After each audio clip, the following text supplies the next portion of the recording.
Welcome to What's in a Game. On today's show, the NBA season has begun, and the Denver Nuggets have already disappointed in their season opener versus the Thunder.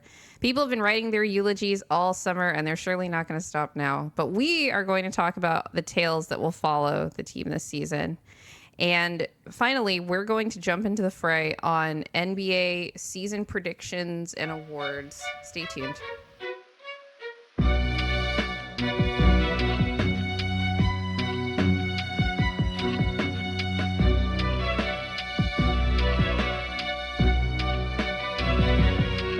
Welcome back to What's in a Game. I'm Grace Jean here with my co-host Will Jones, and today we are joined by the one and only SwipaCam. You may know him as the co-host of Locked On Nuggets or the co-host of Weekends with Swipa on Mile High Sports.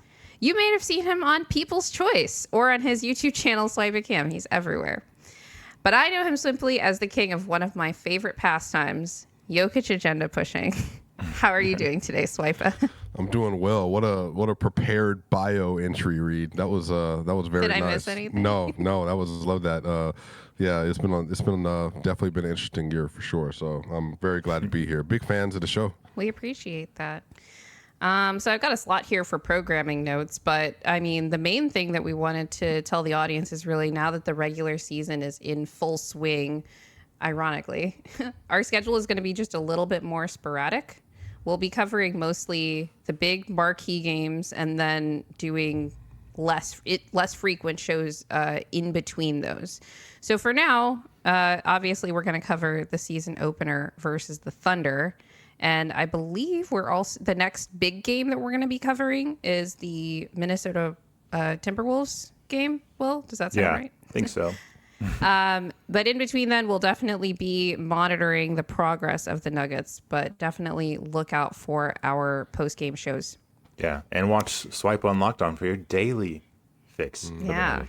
Okay, let's get into a couple of news items. The first thing is that the WNBA Finals has wrapped up. The New York Liberty win one of the nastiest games I have ever seen. They won 67-62 in overtime in Game 5 versus the Minnesota Lynx. Stewie and Sabrina combined to go 5 of 34 in that game, and Sabrina in particular, I think, dodged some generational slander for their poor shooting. But I thought that both of them defended their asses off in that game.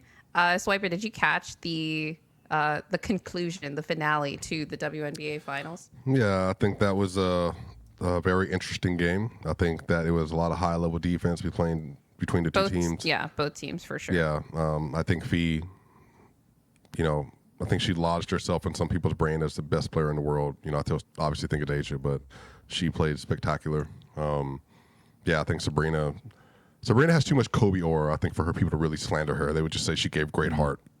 So well, you didn't see my timeline of Liberty fans. We're like, don't give her any champagne. Jeez, even the Liberty fans, huh? Wow. I mean, it was an interesting series. I'll say it like that. I think it was an all-time rant at the end of it, obviously from the Lynx head coach. But yeah, actually, Will, if you could bring that picture back up again. This is from the Liberty Parade in New York. A fan had a sign up there. Cheryl Reeve is a fucking loser, is what the sign says. Oh, but yeah, parentheses respectfully. So, they got the respectfully in there. It was a crazy series. The Liberty pulled it off. Regardless of any official, all these games were incredibly close and there was stuff on both sides.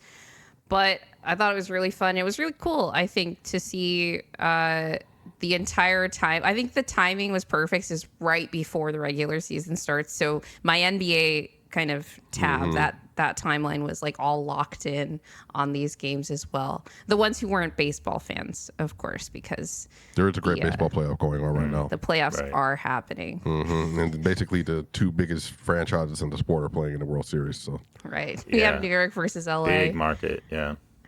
Is that the NBA dream right there? Would that be the Knicks LA or would it be Boston LA? It's I probably think Knicks Boston, LA, because frankly, like the Boston fan base is so just dedicated. Well, the franchise is hugely successful, obviously, Yeah. but I think the Knicks would still bring in huge numbers. Right. I think you'd get big numbers, but I think there are so many Boston fans all over the country. I don't know that there's a ton of like New York sports fans all over the country. But Oh maybe. yeah, there are. Well, New York still has the largest market, which makes no sense because all their teams are mid, except for the Yeah. Knicks right now. Well, the Mets, respectfully, the Mets and the Yankees, but the Giants are mid. They're bad. The Jets are bad. But yeah, I mean, I don't know, man. I think being in a big market, there's things you get the benefit from that I've never known because I've been, Denver, Colorado. So there's just the amount of attention you get every year for absolutely nothing. Or if you don't play in an Olympic tournament, then everybody's like, it's a comeback year. You got a fire behind your engine. It's like, bro, they won the gold, and all of a sudden, like Olympics and not playing, it's like motivation for the regular season. Right. You're already making $300 million. You just won a title. I don't know what other motivation you need. But because he's a Celtic, he got to be at the top of the league. Anyway. Yeah. Well, congratulations to the New York Liberty on that. And congratulations to the WNBA for attracting all these fans. Actually, one more note on that that I forgot, and it's actually really big news, is that the WNBA Players Association is opting out of their current CBA. They have an opt-out clause. I expect negotiations to be underway between the Players Association and the league over the next year. They do have a deadline of around this time next year to get that done so that there isn't a lockout. Yeah. And I will just say that one of the major demands of the Players Association is to have more set at all, really, revenue sharing in the style of the NBA, where the players get a certain cut of the league revenue. I don't know what that cut is going to be. I wonder how much they're going to ask for. In the NBA, in case anybody is curious, because I'm the resident CBA nerd here, the players get 51% of basketball-related income, they call it. Yes. In various forms. So it's kind of like a thing where if teams aren't spending enough money on player salaries, then the league has to find other ways to make sure that the rest of that money, that is that 51% cut of all the league basketball related income, gets to the players. That is not the case in the WNBA. Support this, Grace. So according to CNN, according to the WNBPA, ESPN's regular season viewership shot up 170%. CBS Sports 86% jump, and attendance reached a 22-year high of 48%. So literally, the timing could not have been better for a new CBA agreement to be established, especially given the influx of recent NBA talent. But don't you worry, this time next year, and then about 2 years after that, when there's a USC prospect that comes out as well, this might be Watkins? Yes, 1,000%. Yeah. This might be the most profitable next 4-year run the WNBA has ever been on. Well, it should be because of inflation and just the way things are increasing, but just on a yearly per year bounce, they're going to get generational talent in the next several drafts. So that includes Flo that's getting ready to come out. Obviously, UConn, I mean, they're going to get Paige in the league. She's going to be a superstar right away. Is that Paige? Paige Beckers. Yeah. Okay. She's from Connecticut, and she tore ACL. She was a college player of the year, tore ACL, came back and was still dominant. But then Juju, who legitimately can break Caitlin Clark's scoring record. So, I mean, I've never seen talent this good in WNBA. And just to give people context, I loved the WNBA when it first started. I was a huge Cheryl Swoops fan. I mean, if you just know anything about women's basketball as a whole, like Maya Moore, like what she did for just even my generation, how good she was, winning all those championships. Candace Parker, I remember watching her playing in McDonald's All-American dunk contest and winning and all that stuff. Like, there have been some real talent, but this, like where we are right now, I think the WNBA is headed to a place it's never been. In terms of the depth of talent, yeah. Yes. Courtney Vandersloot is legitimately like a very good player, and she's a role player. You know what I mean? Like there's just off the bench. Right. Yeah. Like there's just so much talent in that league. The one of the things that is so the people have been pointing out that's been so different about the WNBA compared to the NBA is the fan bases that some of the top stars bring along with them to the WNBA because they stay in college longer than most NBA players. Lots of one and dones in the NBA. That might change now with some of the things we talked about earlier in the summer with changes to NIL and you know, coming at the same time as changes in the CBA that make it maybe more advantageous for some guys to stay longer to try to, you know, improve their draft stock. But in the WNBA, I believe it's a requirement. It's required. You have to stay. It's is it a 4-year requirement? Yeah, I believe it's a 4-year requirement. So in that time, they're able to accumulate these, you know, very dedicated fan bases because there's no dedication to a sports team like a college sports team. And so you see that certainly with Caitlin Clark in this season. And I think putting that in concert with these rising talents that are going to be coming into the league the next few years. Did y'all think that Caitlin Clark and Angel Reese, did y'all think they were going to that level of superstardom and like and hype coming from collegiate to WNBA like they did? No. I think when there was storylines about them, like in the NCAA tournament, I assumed there would be some fireworks going on, but I didn't want it to be as toxic as the discourse was. But I mean, Caitlin Clark was bringing like sellout audiences to franchises that struggle to fill seats, right? Like normally, just when the Fever played, even when they were bad to start the season, right? Right. And then the whole like the thing that kind of made it pop for me was like seeing people outside of my basketball timelines talking about them, and I was like, oh wow, this is actually big.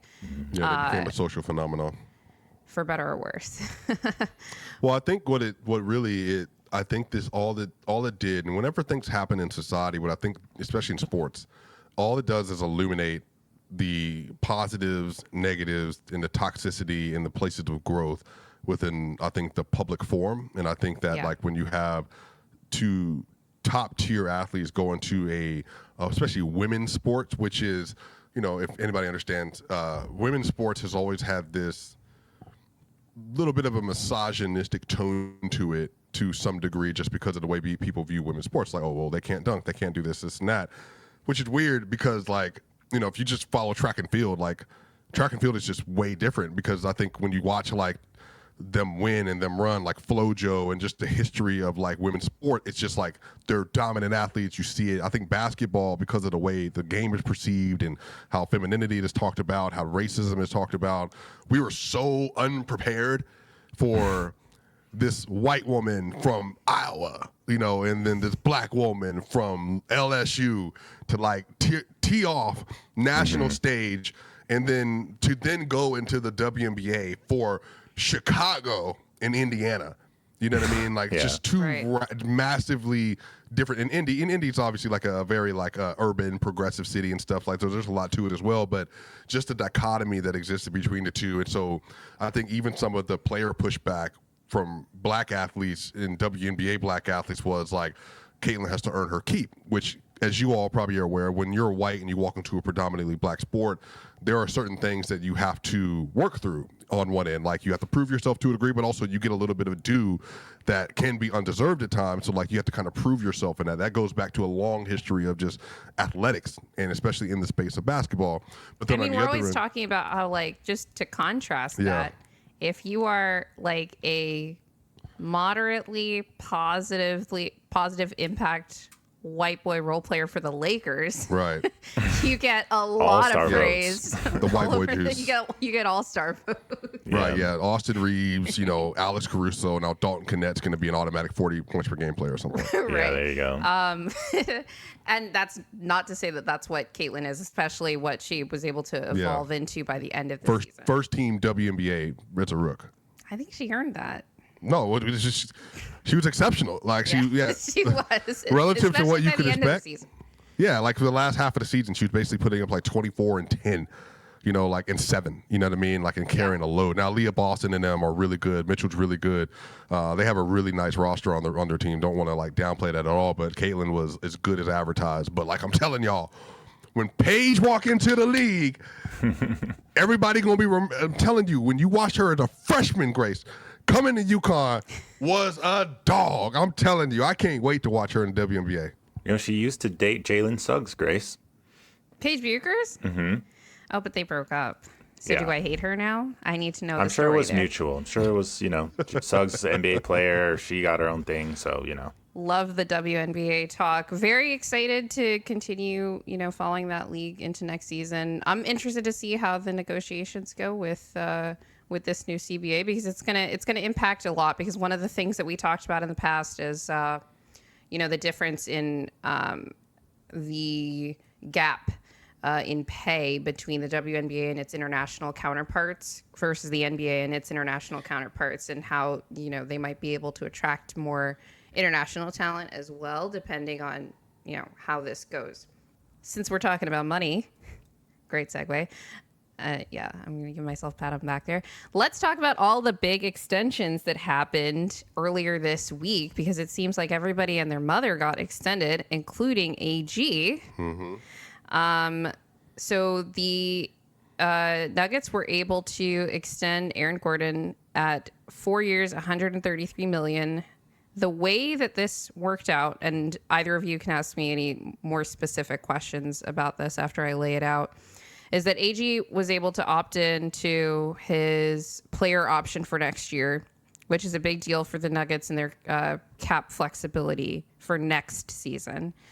Then gets a 3-year quote-unquote max extension after that. And I say quote-unquote max because AG's maximum is not the veteran maximum like Jamal got, which is like 30% of the cap. It's not the super max that Jokić is on. It's 35% of the cap. It's not the at the time rookie skill max extension that MPJ got, that at the time was 25% of the cap, and it's less of the cap now. And for that, I think that for the fact that he opted into his player option, I thought it was a really big deal. So, what was your reaction to that, Swipa? About time. I think Aaron Gordon earned that. And, I remember the first time he got paid, it was the 4-year 92. A lot of outside of the Nuggets kind of spear said it was like an overpaid contract. He wasn't going to live up to it. It wasn't worth it, but he ended up being obviously well worth more than that. Aaron Gordon at $33 million, like being paid like $17 million, basically like in the totality of the deal, under what he could have made. And then relative to like OG Anunoby, who I think he's in a similar tier in like what he could be making. I think for AG to do that speaks to AG. I think it speaks to the culture that the Nuggets have built. I think it speaks to the players that the Nuggets have that, he would feel comfortable doing that. And I think it speaks to his leadership as a whole. So I was very glad to see it.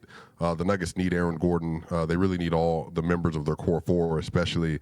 And given the job that AG has to do, guard LeBron, guard Book, guard KD, guard Jimmy Butler, guard Anthony Edwards, guard Karl Towns, you're just not going to. Jalen Williams, Jalen Brunson if he had to, Tatum if he had to, Braun if he had to. He just is one of the most unique players in the sport. So I think that that was a much deserved, and I was glad that they were able to get that done. Yeah, it was just, I immediately thought of how team focused it was, him opting in. And I'm sure the players, they've heard enough CBA talk to know how this is going to work and how operating around the margins, how difficult that's going to be roster-wise and with the salary. So, but it was like a win-win, and that's what he said when he was asked about it, just looking for a win-win for both sides. And I think it was a lot of his salary is going to be now backloaded on those additional years, but we have rightfully more room than we have now to hopefully do some stuff next season and whatnot to keep competing when these guys are really in their prime. So, it's not like it's going to be easy, but it's at least easier. It's going to be a little less difficult, let's say.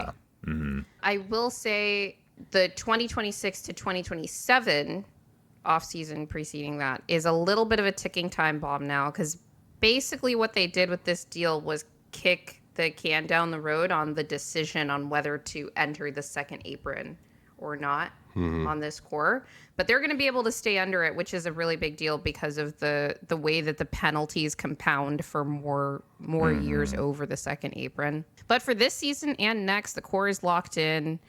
Let's go get a ring, man. Like another one.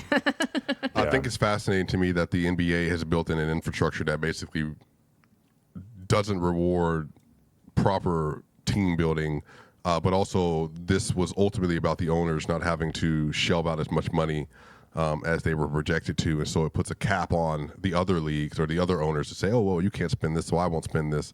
And I just think they all voted for it. They did. So nobody's off the hook. Right. But I just think it's funny that like it's, how do we put a cap on, where exactly we'll go? Then if you do this, then you're going to be willing, like the Celtics are $400 million down the road. And then that's wild. Like to think that you would have to put a roster together and make those kind of decisions. I just think it's all backwards. I just think it just doesn't make any sense. Like the incentive should be to make the best team possible. And if anything, you should be rewarded for that as opposed to penalized for that. But thus, market economy. Well, nobody likes Joe Lacob and his Chase Center and all of that. And it's funny because like the Warriors were already on the downswing by the time this thing came along. Right. Yeah, it's brutal. There were a couple of other notable rookie extensions, and you mentioned AG kind of, and the players in general kind of looking around and what the cap space situation would look like next summer. And we saw a lot of teams that could be potential cap space teams next summer end up going through with some rookie extensions, including a couple that surprised me. We had Trey Murphy get 4 for $112 million, so that's around $28 million a year starting next season. So that was with the Pelicans. I thought that was a really good deal for the Pelicans, frankly. Even though Trey is not a starter, that has nothing to do with him. That's like, that roster makes no sense. Moses Moody, 3 years, $39 million, so $13 million a year. I've kind of brought in a couple of these comps that I have for Christian Braun in terms of like maybe player archetype and kind of player like quality, like the kind of player that he's going to be. And I think Moses Moody is another one. So I was looking at this number, thinking about it because, next year the Nuggets might potentially decide, to not go into restricted free agency with Christian and perform a similar type of extension. And so I'm just kind of trying to project out what that number could be. So I think it might be similar to what Moses Moody gets here. We talked about Jalen Suggs. 5 years, $150 million. So that's obviously $30 million a year. He made all defense, and he's only 23 years old, guys. I saw a lot of people have some consternation about this number on the timeline, but like this was always going to be the number. I talked about this with Dan Favale at the beginning of the season, that I thought they should just max him because his player comp right now is Derek White. And Derek White is 7-8 years older than him, making this money. I think Jalen Suggs is actually a better defender than Derek White. Obviously, Derek White's a better offensive player right now. But Jalen Suggs is also, because this is the position they put him in, the starting point guard for a team that, made the playoffs for the first time in a while last year. So, yeah, I'm curious, what do you think about the Jalen Suggs number? I think it's perfectly reasonable. I didn't even bat an eye. I think it's completely worth it. Because this isn't star money, right? This is like high-end role player money. It's a function of his role. It's also a function of the fact that he is so young. It's a function of the fact that he's making such a dramatic increase. He was not projected to be this kind of defender walking into the league. And then he has turned himself into a tier 1 defender. And you do not find those often. So if you can lock them down, manageable contract, manageable money, and then just imagine as he gets more mature in his game, he figures out his offensive game, he becomes a better playmaker, he becomes a better scorer. And even in the last 35 games of the year or so last year when he started to figure things out offensively, he showed to be a different player. So for me, that's eating money. I mean, that's nothing. I would much rather give that. Now I have a solidified core of him, Franz, and Paulo. And then Jonathan Isaac on that as well. And then everything else around that is just, how can we maximize all the players around there? And I think working with KCP, I think it's going to work really well as well. So I think Jalen deserved it. And I think that, I think he's going to be a special dude. And also, he might be the best quarterback, by the way, inside the NBA, if you keep up with his background at all. I mean, he was incredible. And then there was Jalen Johnson, who I thought was a steal because he got Jalen Suggs money. 5 years, $150 million from the Atlanta Hawks. He could be an all-star in 2 years. Right. Yeah, he's crazy. He's huge, too. Like, he's bigger than you realize. I mean, they're playing him at power forward, right? But him, Reese, Trae Young, like, they're going to be sneaky good this year in ways because Trae Young being flanked by, like, 2 legitimate play finishers and just say Zachary just adds any playmaking at all. Like, I think they're going to be good as in competitive and all that. So, I don't know. I like what Atlanta's building, man. Like, I know people aren't super high on Trae, but it's funny. We just talked about this on our last show. Atlanta was my team that I think is going to be worse than people think this year. And I like Jalen Johnson a lot. You know, he did have some issues staying healthy last year, was kind of in and out of the rotation. He missed a big chunk with like a big, I believe it was an ankle injury, and then he was kind of in and out. After that, just trying to like work himself back into the rotation. Atlanta had all kinds of problems last year, though. I think I had Atlanta my power rankings 21st going into the year.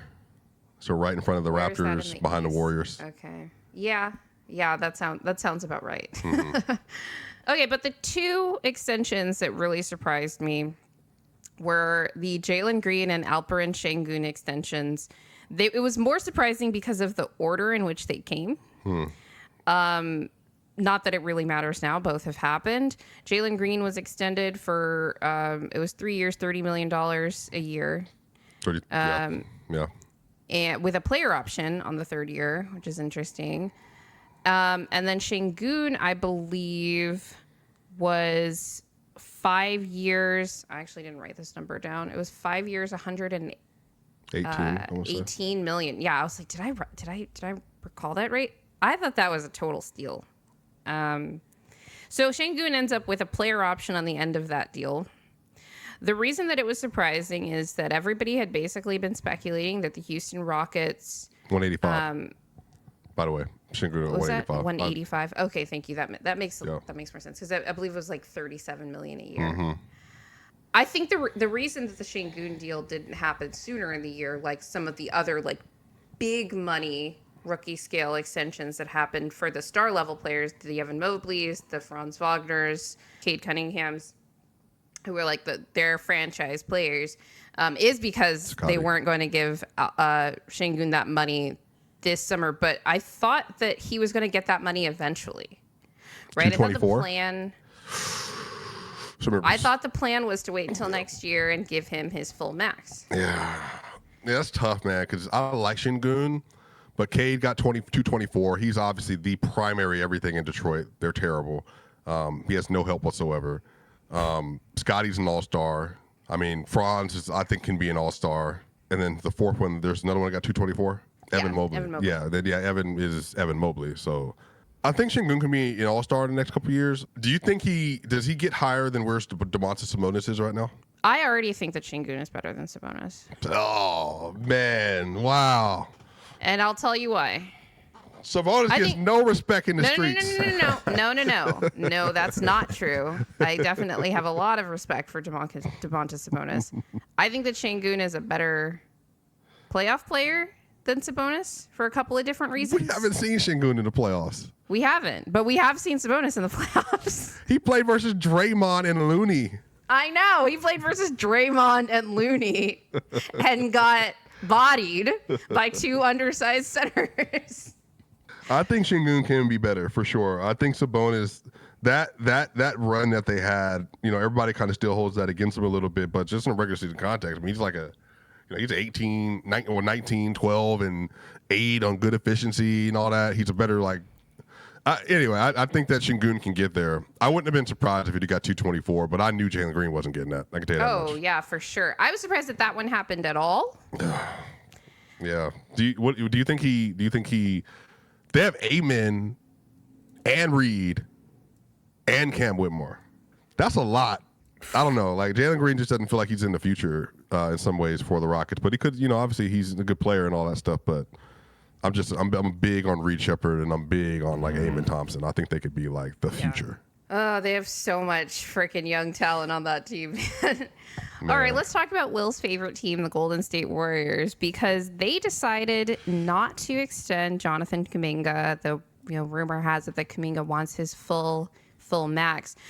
Now, Swipa, the question I have for you is that if Golden State didn't want to put Kuminga in trade talks, reportedly, and they also don't want to pay him like a budding star, what are they doing? What are we doing? I'm hearing on the word on the rumor mill is that Podziemski was the reason why they didn't trade for somebody like Lauri Markkanen. I'm 100%. Why are we holding on to these young players? And we're trying to build around Steph going into like age 36 season this year and saying, oh, yeah, we're going to put a contender out there for you, Steph, with Buddy Hield.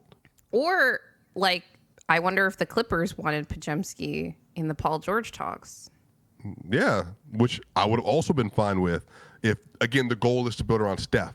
Right. Like, Right. they're playing this in-between game where Steph needs to go, or maybe Steph just wants to, live out the rest of his NBA career in a middling team, and, I'll enjoy being, in Golden State. I'll get my statue at some point, and then you can just write it out. Maybe that's what it is, but the division doesn't make sense. So, no, I think if you're going to keep Jonathan Kuminga, but he's also not worth a max. So I think this is like the Warriors proving to Jonathan, you're not a max player, and then Jonathan trying to prove to the Warriors, I am a max player. And I don't think he's worth more than Sengun. It's not even a conversation for me. But that's why I'm like, well, why was he? This was the thing at the trade deadline. They didn't want to put Kuminga in talks, and then at the summertime, it was Podziemski. So I don't know what Golden State is actually trying to do over there. Besides, I mean, I liked the moves that they made this offseason just in terms of like keeping their team like relatively competent, but that's not really building around Steph. No, I mean, Anthony Melton, Buddy Hield, and then so they're going to start like Andrew Wiggins, maybe Trace, Draymond. Yeah, I mean, they're going to be the same thing they always been, like very tough out in the play-in. Yeah. Maybe. And on a night-to-night basis, like they're just a pain in the ass to play just because of their play style. Mm-hmm. All right, I wanted to get to a couple of notes about Swipa's background because I want the audience to get to know you a little bit. Swipa. So what is the story on how you became a fan of the Nuggets? I know you grew up in Colorado, went to school there, but were you always a fan of the basketball team?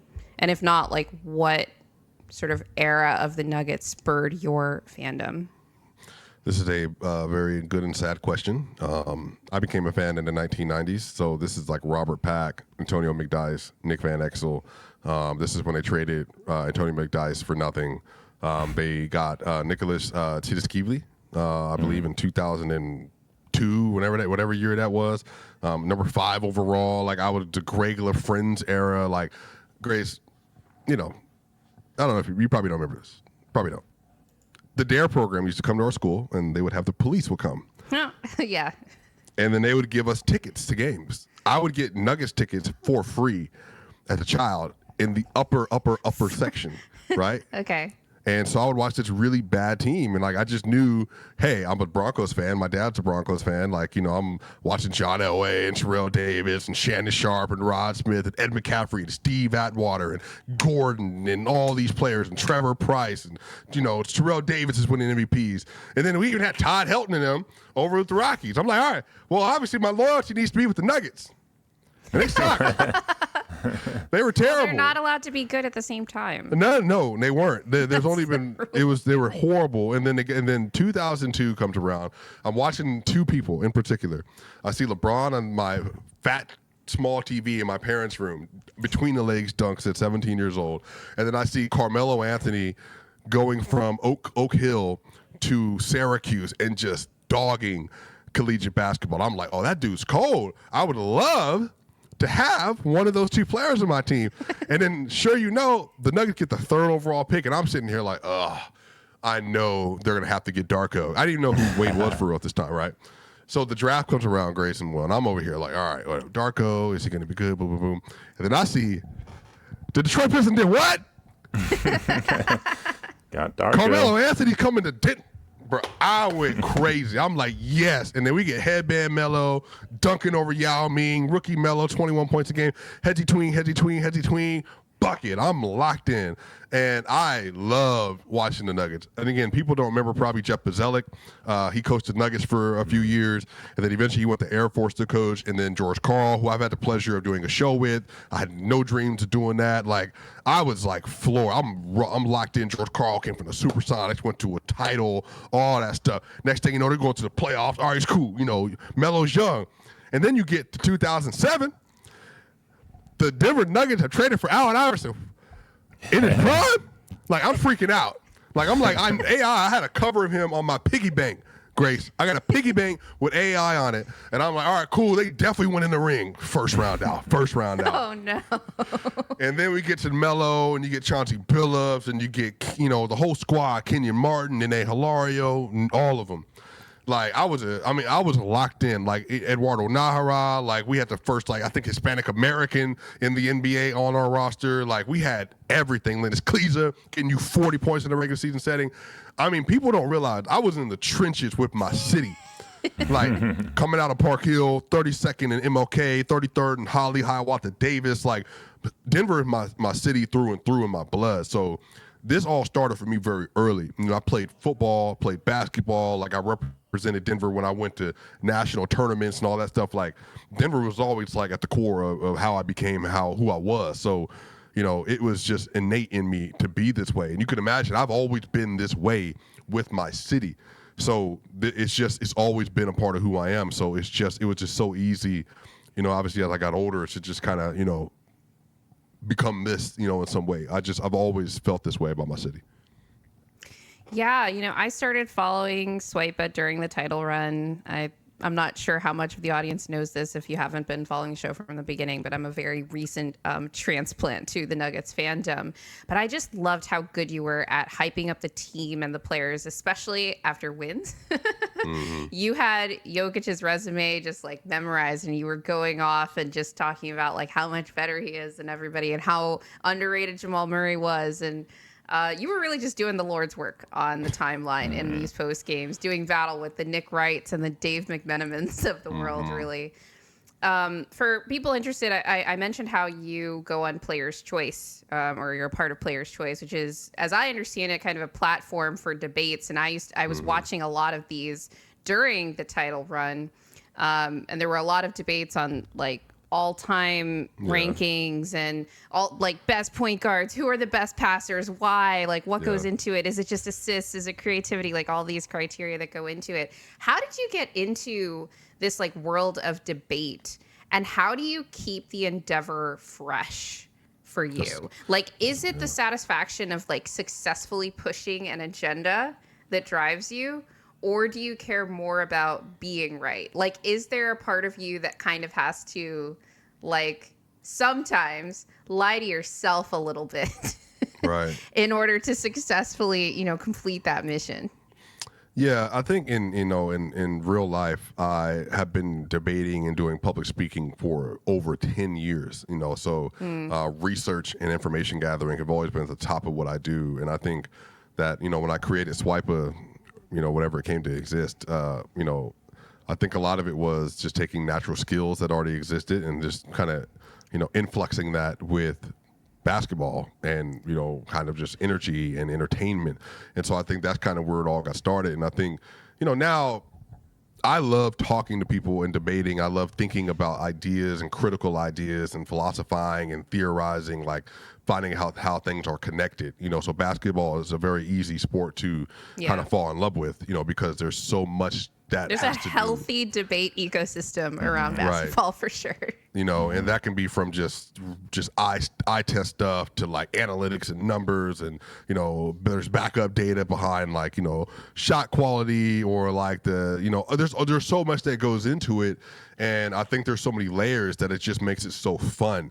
But then there's so many different communities of debating. So you have like Player's Choice is more like I would say like your black city, like barbershop, like a lot of like kind of getting into it type of thing. It really does mirror like a barbershop conversation. Right. And then you got like Locked On, which is kind of what I always tell them. Like Locked On is your more like kind of white collar basketball to some extent a little bit, like a little bit more presentation and everything else. Then you got MHS, which is just me and Ryan just kind of rolling, through whatever. But what I found is like, there's a way to create this tapestry between deep basketball intellect, passion, and like fun, and then figuring out how to make the things merge. And for me, it's just learning how to invigorate people. Like it's just fun. Like it's just learning like kind of how to push the buttons of a conversation, and putting certain topics out there that even if I believe it, I can say it in a way that is a little more inflammatory than normal, but it's just not for the purpose of causing any kind of violence, but just more so for the purpose of like getting people involved in a discussion. Ultimately, like this is a hobby. Well, it's a job, but it's other people's like hobby. And so how do I make the environment as enthralling and passionate for them is really how I think. How do I create in such a way that makes people want to like engage, but also think through what it is you're seeing and what you're feeling. I think there's just like, there's an artwork that has to exist. And I think I pride myself on trying to do that in a way that is captivating to some degree, So I don't know. For me, it's just like, it's fun, but it's also like, I think you're providing a service to people. And literally like every day, I get to provide a service to anywhere from 30,000 to 150,000 people a day to some degree in an open space. So it's like, okay, well, how do I do that in a way that like allows for a good user experience, But I don't know if that's like maybe the best answer to the question. No, that was an excellent answer. I was going to say you're doing a good job of it, so keep that up. We really appreciate you, sitting down with us to talk about the team. So let's jump into it. General thoughts. Yeah, losing sucks. That's my first general thought. Yes. So, Malone is the best, even though he kind of pissed me off with his rotations tonight. The Nuggets faced the Oklahoma City Thunder. Well, why don't you give us the summary of this game? Yeah, I mean, it started out quick with the starters, getting some turnovers, some interesting offensive plays from them. Some things that we had been talking about in Christian Braun and Murray were looking somewhat positive, like Murray hitting some shots, CB was finishing around the rim, and it almost looked exciting. In my mind, I was like thinking, stop the count, like we did it, like we're good, like just like end here, because like this looks so good. But then you get Russ coming in, you get your first rotations with the bench, and end of the first quarter was a big Thunder run that Thunder got the lead. Second quarter, it was the bench struggling again, defense struggling. Mostly it was a struggle the whole game, with especially turnovers, rebounds, struggling to score on offense. So they just sucked at everything. Yeah, well, it was the starters would kind of fight back, and then the bench would kind of lose it when the staggers were starting. Lead would get increased, down 7 at halftime. Third quarter, starters kind of get us back within 3 at one point. And then another huge Thunder run at the end of the third quarter. Fourth quarter, it looked like the body language was bad with the team. Looked like they were kind of over it and frustrated. And then eventually the game got out of hand. We saw Jalen Pickett and Zeke coming in garbage time minutes. So, without spoiling too much in the summary, that was kind of the general flow of the game. Yeah. But we can dive into more. I'm sure everyone's aware of what happened, but with now we can kind of go into more specifics if you want to start with Christian. Yeah, I want to start with Christian because I thought he was the only player on the team who exceeded expectations despite a bad shooting night. And we will definitely talk about how that affected the team. Let's just actually get that out of the way. Bad shooting. He went 0 of 3 from 3. The first play of the second half, AG was posting the guy who he had sealed had fallen down, and then AG kicks out to Christian for 3 when he had a wide open dunk. And that wasn't the first time in the game that had happened. It wasn't just AG, like Jokić. There was clearly a concerted effort to try to get Christian going with his shooting.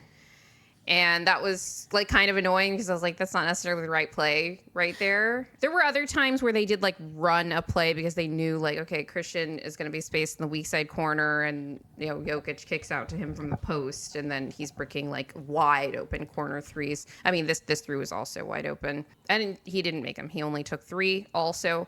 But I thought that he was good at everything else. He had 16 points, 7 rebounds, 2 blocks, 2 steals. I thought that he was the only player who could stay in front of SGA. Like, he definitely was like, I am the starting shooting guard now. There was all this like, Julian kind of outplayed him in the preseason. And that, I think, was true, just like as a player. And even like some of the minutes that Julian played with the starters in the preseason. But in this game, it was clear that one of these players was a third-year NBA player and the other player was not a third-year NBA player yet. Christian actually looked a lot more comfortable driving in this game than I expected, especially versus this OKC team that has a lot of length. And he had some really nice finishes at the rim. I do think that they could stand to use him as a screener more than they did, maybe to try to free up MPJ a little bit more, free up Jamal a little bit more. But honestly, I wasn't like terribly like, I didn't think that Jamal and MPJ's problems were that they were struggling to get separation necessarily. We'll talk about their individual games more when we get to those players. But as it pertains to Christian, one of the things that really stood out to me, especially in the second half of the game, is that they did a lot more switching in the second half with CB on the floor than I expected. And I didn't like that because it played right into OKC's hands with the way that they like to matchup hunt. And I'm talking about the minutes with Jokić on the floor. But how did you feel about that? Because that's something that we talked about being potentially an advantage in general with having CB in the starting lineup, is the ability to switch more because of his kind of size and strength relative to KCP. It's just in this particular matchup, I wasn't that big of a fan. Yeah, I think the Nuggets have been switching everything 1 through 4 for the last, really since AG got there. So that's kind of always been their thing. I think the other side of that is like, okay, if they don't do that and then they hedge or show and recover, they're already doing that for Joker. I think the issue is like once Joker hedges or drops with the guard and they pass it back out, the Nuggets, they typically want to do a show and recover, or what they were doing yesterday is they'll just do a full-on switch, and the next thing you know, now Joker's on like Wiggins or Lou Dort or something like that.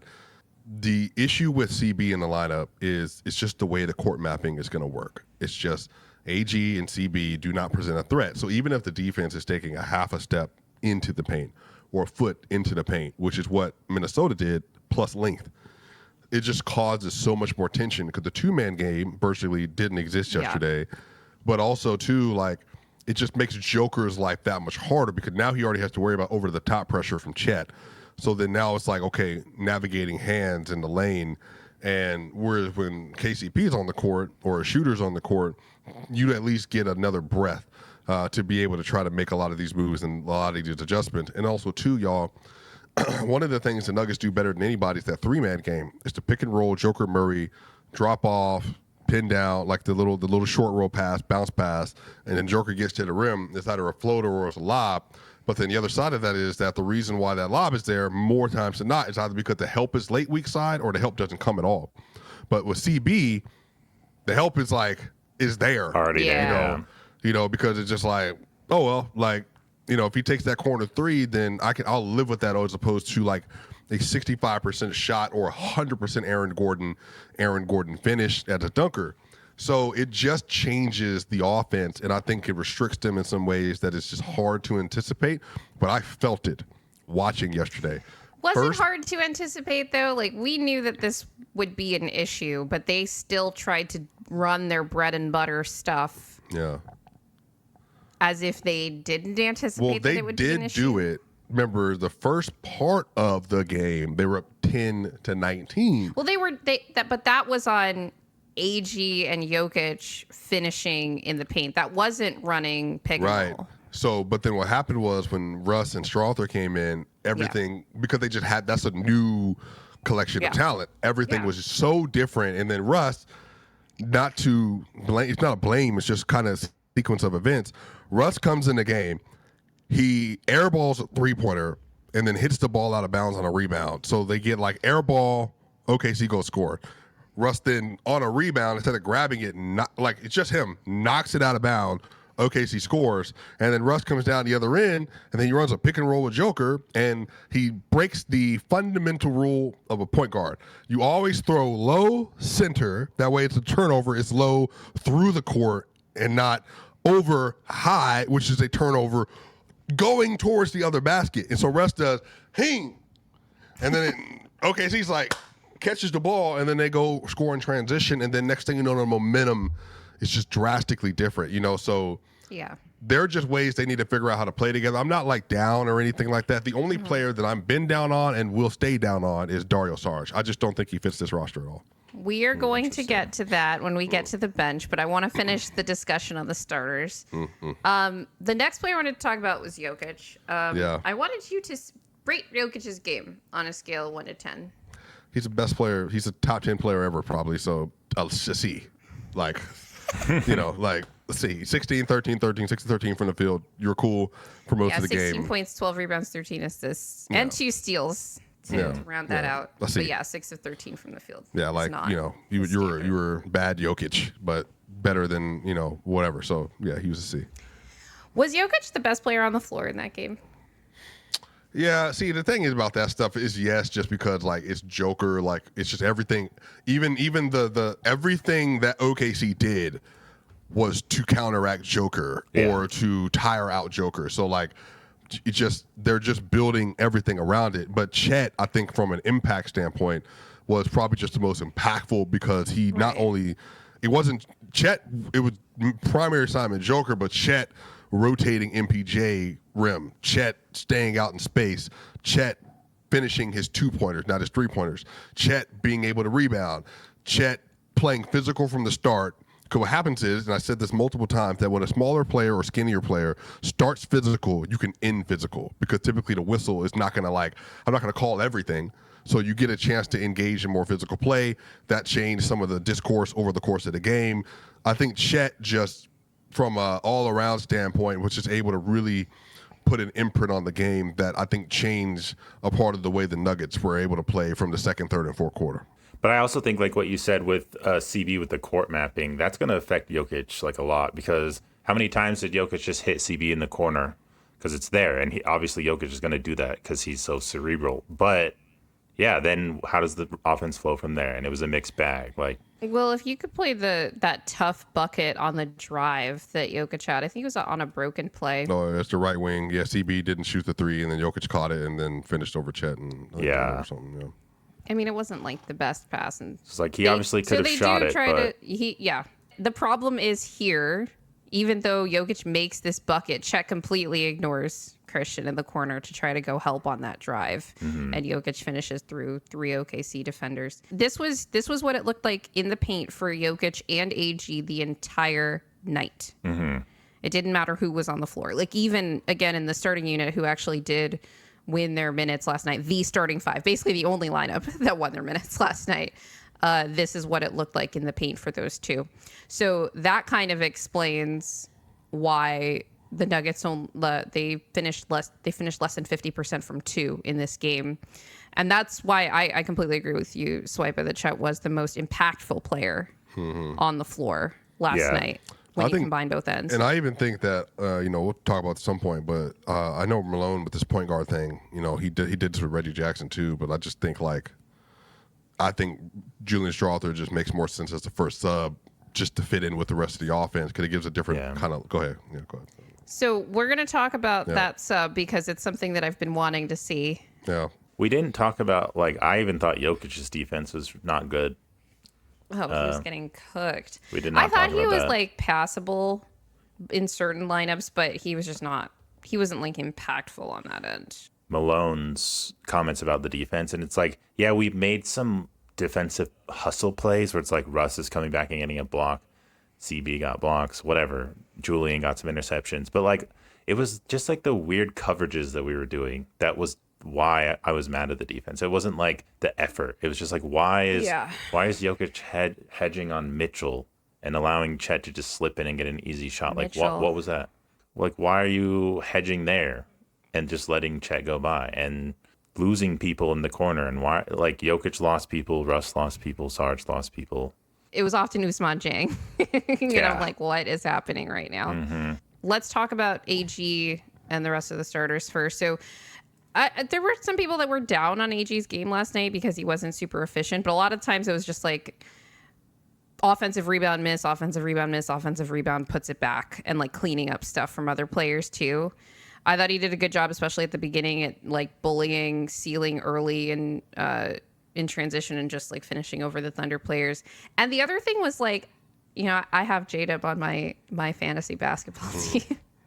And he did not have a good night. AG was the primary defender on J-Dub last night. I barely felt him. Yes, he was missing threes, but he also went only like 3 of 8 from 2 in that game as well. One of the things with AG is that I actually would like to see him with the bench more.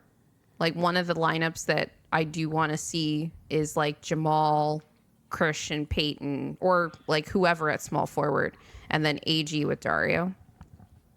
Just to kind of supplement like the size and defensive concerns of that unit. But like I wasn't low on his game at all. How did you feel about how AG? Remember, Aaron Gordon's last NBA game was Game 7, and he was just nowhere to be seen offensively, in part due to just not being able to finish around the interior. Aaron is going to have to get back to that 22-23 shooting where he shot 39% from 3, because you're just going to have to provide some space.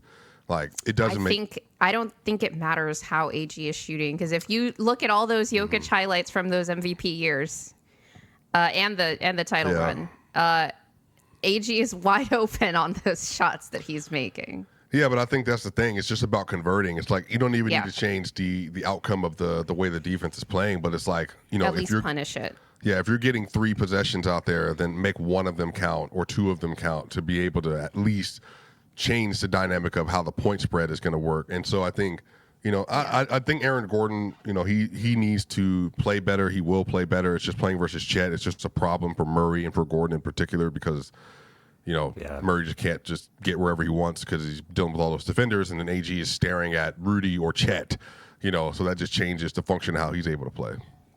I just thought it was too hard in general to employ our starters like we are used to seeing when there's a clear emphasis to take away the paint or double Jokić. So AG can't just like slip from the dunker spot and get an easy dunk all the time because they were just packing it. It just all kind of extended from like CB being new in the starting unit and MPJ shooting was off. Like, we'll get to him. And I mean, it's all related. Like the tough shots from Murray, like ISOing, just going to step backs, and then MPJ. Like, I just feel like all of them couldn't do what they're best at.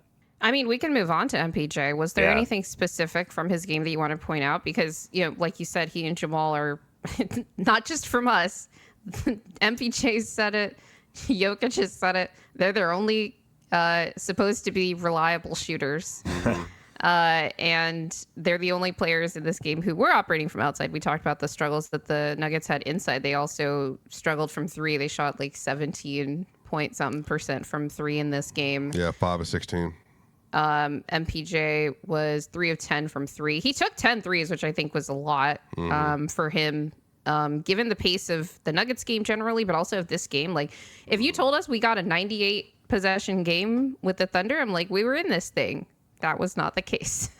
Okay, so despite being able to slow it down for the most part, the Nuggets struggled. But yeah, what did you think of like what went wrong for MPJ in this game and where he needs to improve? Because we saw him at least in that first half of that preseason game versus OKC, where he had all the attention on him in that game, particularly after he had like a really good first half. But he doesn't have all the attention on him in this game, and he still struggles. I think the team is just getting used to playing together. I mean, it's even in the first part of the game, the starters didn't have that like championship burst and like the crowd energy wasn't there. Like, it was just a lot of different things. And I think Michael trying to figure out how to play with Westbrook and play with Christian and play with this version of Murray there's just a lot on his shoulders. And I think even from a floor spacing standpoint, it's like, he gets a couple of open looks and hits them. Like, when Joker's on the post, and the MPJ is kind of playing that high man right above him, he passes the ball to Joker, and SGA is just like completely abandoned Porter, which I thought was hilarious, right? Like, it's just like, he just completely left him, and Porter slides over left, boom, boom, you know what I mean? Like, that's the kind of stuff he's going to need to get. The problem is that Porter, because of the nature of the way the Nuggets offense is spread out, he's getting so much defensive attention on closeouts that it's affecting some of his ability to get the shot off, or even just the comfort. And then when he gets to the rim, coming off some of those little actions, off of either just a natural cut or an in, Jokić gives him the ball, but then it's like he's staring at Chet, and Chet is even taller than him and longer than him. With the exception of some, I think, just kind of exceptional recoveries and blocks from Chet in this game, I thought MPJ's inside game was fine. Yeah, there were times he got dump off passes and got some easy buckets down there. But he also got blocked by Chet. It was just not a big part of. It was just not a big part of his game. I'm not gonna fault anybody for getting blocked by Chet. Like, Jokić got blocked by Chet multiple times in this game. We talked about the impact that he had on the floor. I'm more concerned with that outside game because when you say, I was surprised that he took 10 threes when I looked at the final box score, because I felt like there were so many that he passed up because of that attention that you mentioned, Swipa, that he gets on these closeouts. And OKC's an incredibly athletic team. They had SGA on him for the most part in this game, and I was kind of surprised by that because they like to use SGA as a roamer, so I thought they just put him on a worse shooter. But SGA was, for the most part, able to recover to MPJ when he left him.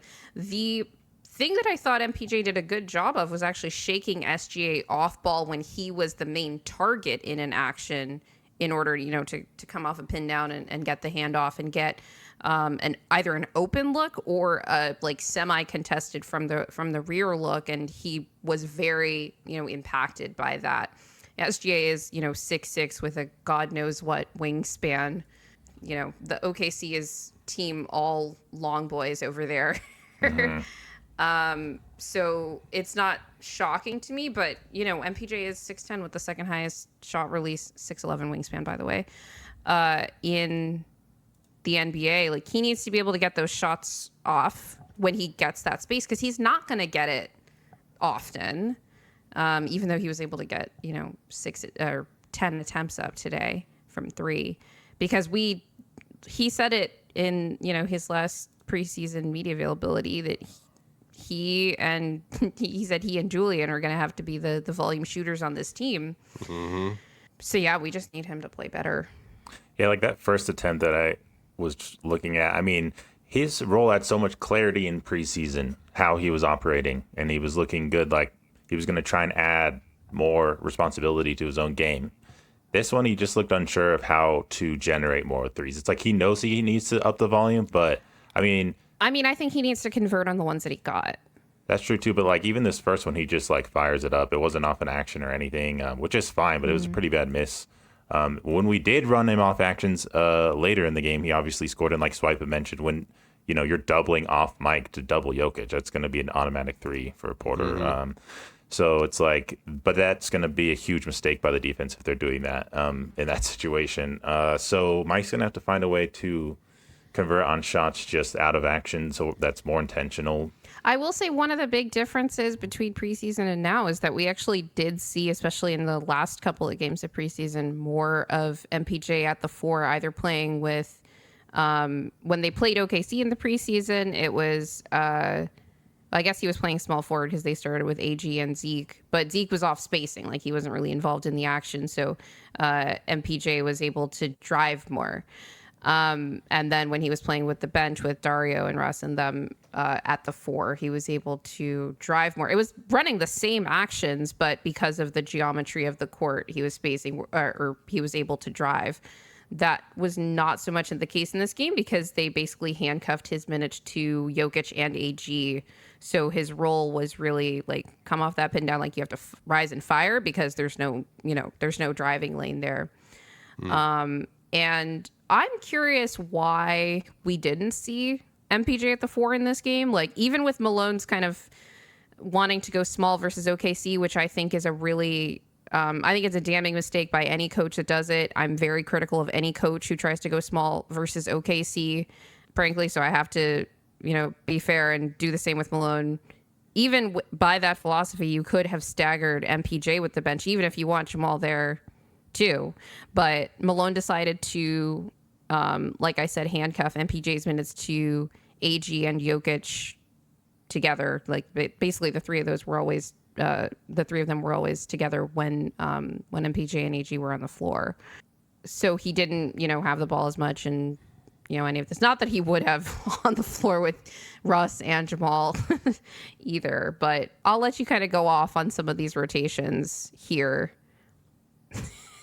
Well, that's the thing. It's not like big beef, but I think just it makes more sense schematically to say Julian Strawther's the first sub for Christian Braun.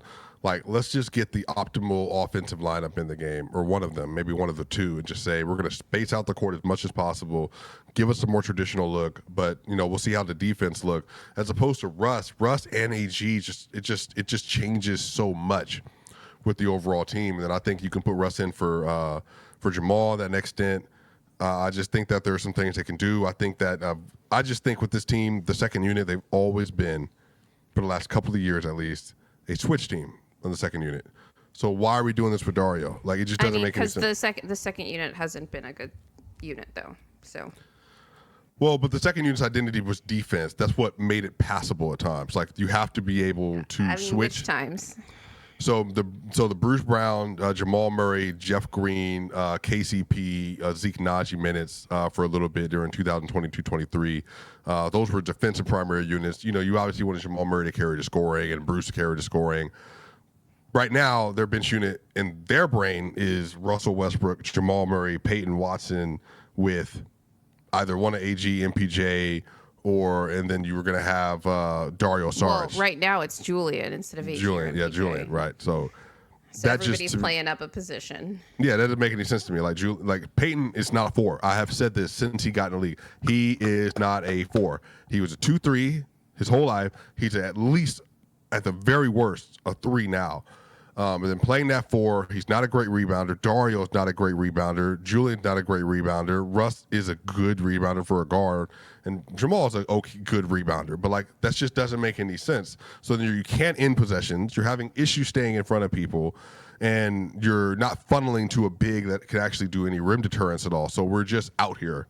Mm-hmm. And then on top of that, offensively, we're not really doing anything. So there are just several things that they'll need to figure out. I don't know if they need to change the rotation right away per se, but the first 15 games need to be all trying everything, making it stick, seeing if it works. But ultimately, like I said, it's not even much of a scheme as it is just I'm watching Sarge play on this team, and I'm watching the way he fits. I'm watching how he's defending. I'm watching how he's playing on offense. I'm watching where he is on offense. I'm watching his foot speed. I'm watching him diving on the ball, the rebounding, the athleticism. I'm just saying to myself, this is just not the kind of player that has traditionally been the kind of player they need to win. We will get to Dario. I know your thoughts on Dario right now, but let's finish up the talk on the starters because we talked about this 2-point guard lineup that Malone likes to go to. Will, did you notice that Jamal played 38.5 minutes yesterday? It's a lot. Yeah, we didn't want him to have to, stagger like this and play a lot of minutes with Russ. Like, we were all debating, how are they going to work playing together? He played 20 minutes in the first half. Yeah. They played the starters a lot in the third quarter. And then, obviously, they had to put him back in early, even in the fourth, to try to get back in the game. Yeah, had to, because they were trying to get back in the game. But, well, they were down 20. Yeah. Obviously, it was a futile effort, but I think Malone's like, I got to get the guys back in there. But, you have plays, like Malone said after the game, he's hopeful that Russ and Jamal will be good. If you have Russ handling like this and then hitting Jamal in transition or something like that, and Jamal can catch and shoot, he can be a 3-point threat. But if you're not doing stuff like this on offense and Jamal's operating and then you're just spotting up Russ, kind of don't get the point of what the identity is offensively. And then, like you guys said, with 2 and 3 guard lineups and Dario, and you're settling for threes by shooters who aren't really established as 3-point shooters, and then you're not good at rebounding, you can't really exploit anything on offense either if you don't have someone down there to even rebound a three from a shooter who's not the most efficient. Completely agree with that. What did you think of Jamal's game overall? Just like his individual game. Not great. Little. Yeah. I personally was like surprised at the types of shots he was going after, like really tough turnaround, little like mid-range jumpers and step backs. He had a couple catch and shoot threes that were good. That's what I wanted to see, and like maybe something to get him some easier looks. But like SGA, he's an ISO specialist and he can just get offense automatically. It's just not as easy for Jamal right now. He's a tough, not a good ISO player. But he's a tough shot maker, so he could do like a step back. He could do step back three. He could theoretically create something, but he has to be like really on his game and in really good rhythm to do that. It wasn't like horrible, but it wasn't the Jamal that like everyone wants to see right now. I thought that he did a very poor job of playing off ball with purpose. And I'm not talking about the 2-point guard looks. I'm talking about the minutes with Jokić as well. Like they were running some off ball actions to him, and he was either like, you know, kind of jogging to whatever spot he was trying to get to and like wasn't there yet when they're trying to get him the pass. Defense gets to recover and he's either turning down 3-point shots in favor of trying to drive when the defense knows that that's what he wants to do and is able to reset and recover to him. And that's when he would go to those shots. I think that everything you talked about kind of flowed from this lack of purpose in how he was, playing within the actions that they were running for him. And the turnovers, I didn't mention that too. He had some rough ones. How many, it wasn't like a great assist to turnover game for him. I know it was like 4 assists to 3 turnovers. 4 to 3. And, a lot of that is like missed shots from others too. But yeah, the turnovers that he did have were rough. Like I think the story of this game, frankly, is that our interior players were like good, not great. And the perimeter play got completely shut down by OKC and like just didn't rise to the occasion of playing against like, a good perimeter defense. But I just didn't like the process there from Jamal and Russ, who we will talk about. Let's get to the bench. Since Swipa is so eager to talk about it, let's get to the Dario question. Why don't you lay out your case for Dario's bad fit on the team, and then I will respond to what I think they need to do. He just doesn't fit their identity as strong as Zeke Naji does, but Zeke is obviously a question mark. Russ and Murray are not consistent POA defenders, so therefore you just need like conceptually someone to be able to be a weak side defender, help defender, at least a rim deterrent. Peyton's supposed to be that, but Peyton is a very good off-ball rim protector, but you also need some size to be able to do that as well. And, Dario being the biggest man that they're bringing off of the second unit and then securing rebounds and all those things, and then again, deploying a switch-heavy system or a show-and-recover system with a non-athlete. It just, it doesn't really make a lot of sense to me. And then he's not enough of an offensive threat where it's like, at least on the other end, he's like 42% from 3. You can give the ball out to him on a rush cut or a dive or something like that. And it's like, Dario's open, hit him, pow, hitting those shots. And then on top of that, Russ has his ball in his hands. And then so does Murray. So his best asset is like passing and DHO. Who's doing that with him? Like, it's just so many different things. And maybe they'll figure this out as time goes on, but I look at his body, look at his footwork, look at athleticism, look at his height, look at his rebounding. He is not playing in the playoffs for this team. So why does he on a $5 million a year contract with a player option? It just doesn't conceptually make sense to me. But, hopefully Calvin Booth, in this situation, he's more right than I am wrong. I agree with you that the scheme that they're employing with him doesn't really make sense. The heavy switching, first of all, I've never really loved it, but at least in the past it was kind of limiting 3-point attempts sometimes. They still allowed 36 3-point attempts from the Thunder, even with all the switching they were doing with the starting unit and the bench, which is not a number that you want to see an opposing team take versus the Nuggets. One of the ways that they were such a good defense last year was limiting opponent 3-point attempts. So despite all this switching, they were still giving them 3-point attempts, in part because guys couldn't stay in front of the the Thunder players. I will say that Dario held up better on some of the switches than I expected him to, particularly on like Jalen Williams. So now that I'm looking back on it, like, was AG doing a good job or was Jalen Williams just having a bad night? I know he was missing from 3, but I thought that Dario did a decent job of staying with like the shifty players, not so much the quick ones. And I think that, the other thing is switching Dario onto the perimeter exacerbates their size and rebounding issues because they don't have a 4 on that team. I don't think the problem is that Dario is the biggest guy out there. It's that he's the biggest guy out there by far, right? And so, like, everyone talks about this, like, size advantage that you have against the Thunder, so you should be able to, like, control the glass, but that doesn't happen if they have a substantial athleticism advantage as well, which shouldn't have been the case because, you know, Peyton is athletic and he actually got a lot of rebounds, but I thought none of them were like wow, he shouldn't have gotten that and he got that rebounds. It was the like, okay, you were like in position and like nobody else was around kind of rebounds, but he's just not a 4. And I don't think continuing to put him in that position is really going to be ideal, but some of these issues do flow again from this 2-point guard look that we didn't see a ton of in preseason, in part because of the stuff with Jamal's knee. We saw a lot more of the bench with like Russ at point guard, Julian at shooting guard, and, you know, Hunter was kind of the Peyton stand-in at small forward with either Vlatko or Zeke at the 4 next to Dario. And even when those units were getting killed, you kind of saw what they were going for. Even if the execution wasn't great, like, there was process there. They were using Dario more as a hub, even with Russ out on the floor, or they were using Russ as a hub and Dario was, you know, acting within those actions to get Julian open. And that was like, okay, we see what they're doing. But the 2-point guard look just throws everything off on both ends of the floor, especially with all of the switching. So this was from a Denver Post article. Bennett Durando, he's great, always has the T on the team. And it was an interview with Šarić, who talked about how after he got signed, Jokić called him and talked about how they're going to want him to play up at the level. He's going to be the Jokić facsimile off the bench, which meant, you know, that would be the case on both ends of the floor. That's what they do with Jokić. They play Jokić up at the level. They try to hedge. They try to do all this stuff. And then they have rotations on the back end. They did not do that in this game because of the heavy switch scheme. And I don't know why you're doing that with this bench. I don't know why you're doing that in particular with Dario as the big on the floor, when I think playing up at the level and just having everybody stay within the scheme that they're going to have with Jokić on the floor.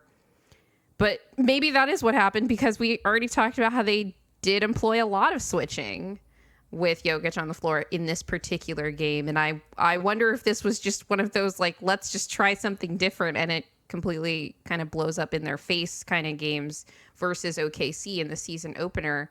Malone actually said after the game that he liked the way the defense looked. I think that was largely a product of the fact that OKC had one of the worst shooting games that I've ever seen from them.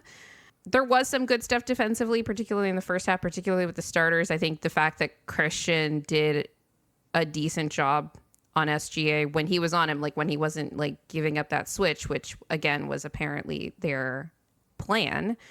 But basically every other lineup I thought was getting cooked, especially, you know, in transition.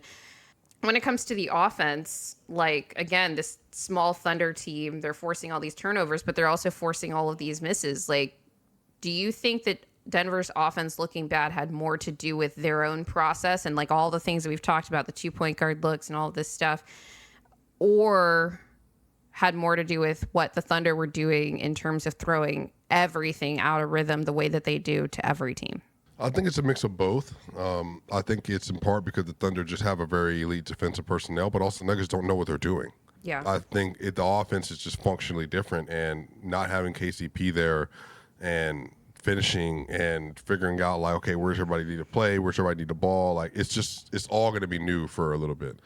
So I don't know. I don't anticipate that it's going to last a long time, but I do think their offense is going to be a little funky for at least a couple games. Yeah, it wasn't like in the Wolves series where you can clearly see the Nuggets trying to do what they're doing and the Wolves like totally game planning for it and making everything difficult. There was things that we kind of shot ourselves in the foot with, and also just like shots not going down on some good looks. Some of them were definitely out of rhythm and well defended. And then In the third quarter, there was just times where Chet was just insane inside, and like the defense across the board on the Thunder was just amazing. Like, so it's like I had to give them credit when I was like rewatching it. I was like, they look really good defensively. So they rotate their asses off. They basically are like the Heat if the Heat had all athletes, right? Sure. Like they make your life hell engine. in these games.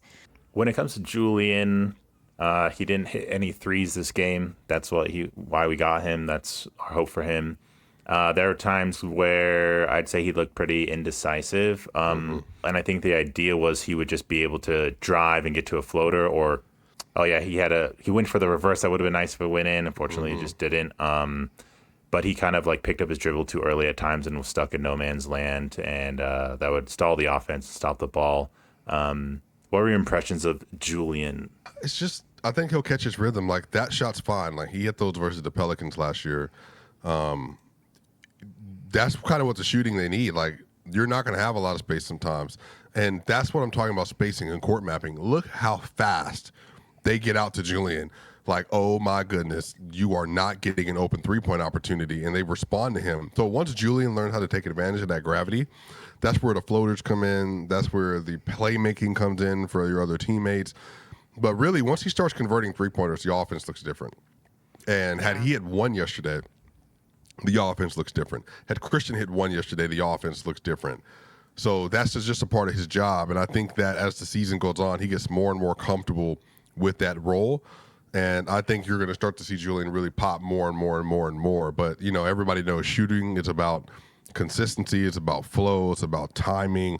But once you start getting a rhythm together, that's when you can start really, like, you know, punching some holes in some defenses. And so I think he'll get there. But for me, that was just like a second-year player, first game, very tough defense. The team around him wasn't playing well. If Jokić and Murray and Gordon are playing better, then I think he probably plays better too. You know, speaking of the shooting comment, I could just jump to this question that I had here regarding Calvin's media day comments. You know, he talked about we've had a lot of conflicting reports about the shooting on this team, but, you know, largely weighed toward like we don't have enough. Even Jokić last night had comments about how, except Mike and Jamal, all of us are kind of streaky. And Mike was talking about how he and Julian need to be the high volume shooters on this team. I'd like to hear Jamal's comments on that. Like, I'm very curious what he thinks of the 3-point shooting on the team. But Calvin Booth on Media Day said that they're riding a fine line with the shooting. And he said that it's going to be something to monitor, and even suggested that it's something that they might be, willing to address at the trade deadline. What if they were to go after somebody at the trade deadline, particularly to address the shooting and overall like geometry problem that they have here? They need to solve a proof.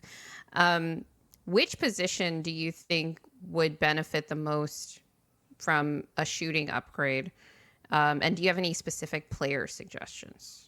Well, I think my primary is still shooting guard. I think there are better shooting guard options even in Christian. Everybody knows how I feel about Ayo Dosunmu. So that's like the ideal, like the ceiling, right? Good shooter, good playmaker, can drive, and also is a very good defender relative to the position. And cheap, and young, and tall, and athletic, all the things, right? But the 4 would probably be it. Like, if they had an actual 4 that could come off the bench and shoot, that they trust, I think that would change a lot. Mike is already like a 3, Peyton, whatever. But Peyton even driving and kicking off of a 4 that was like a legitimate, like a Ryan Anderson type of situation, then like that would change. Now, Ryan at his apex was a very good player.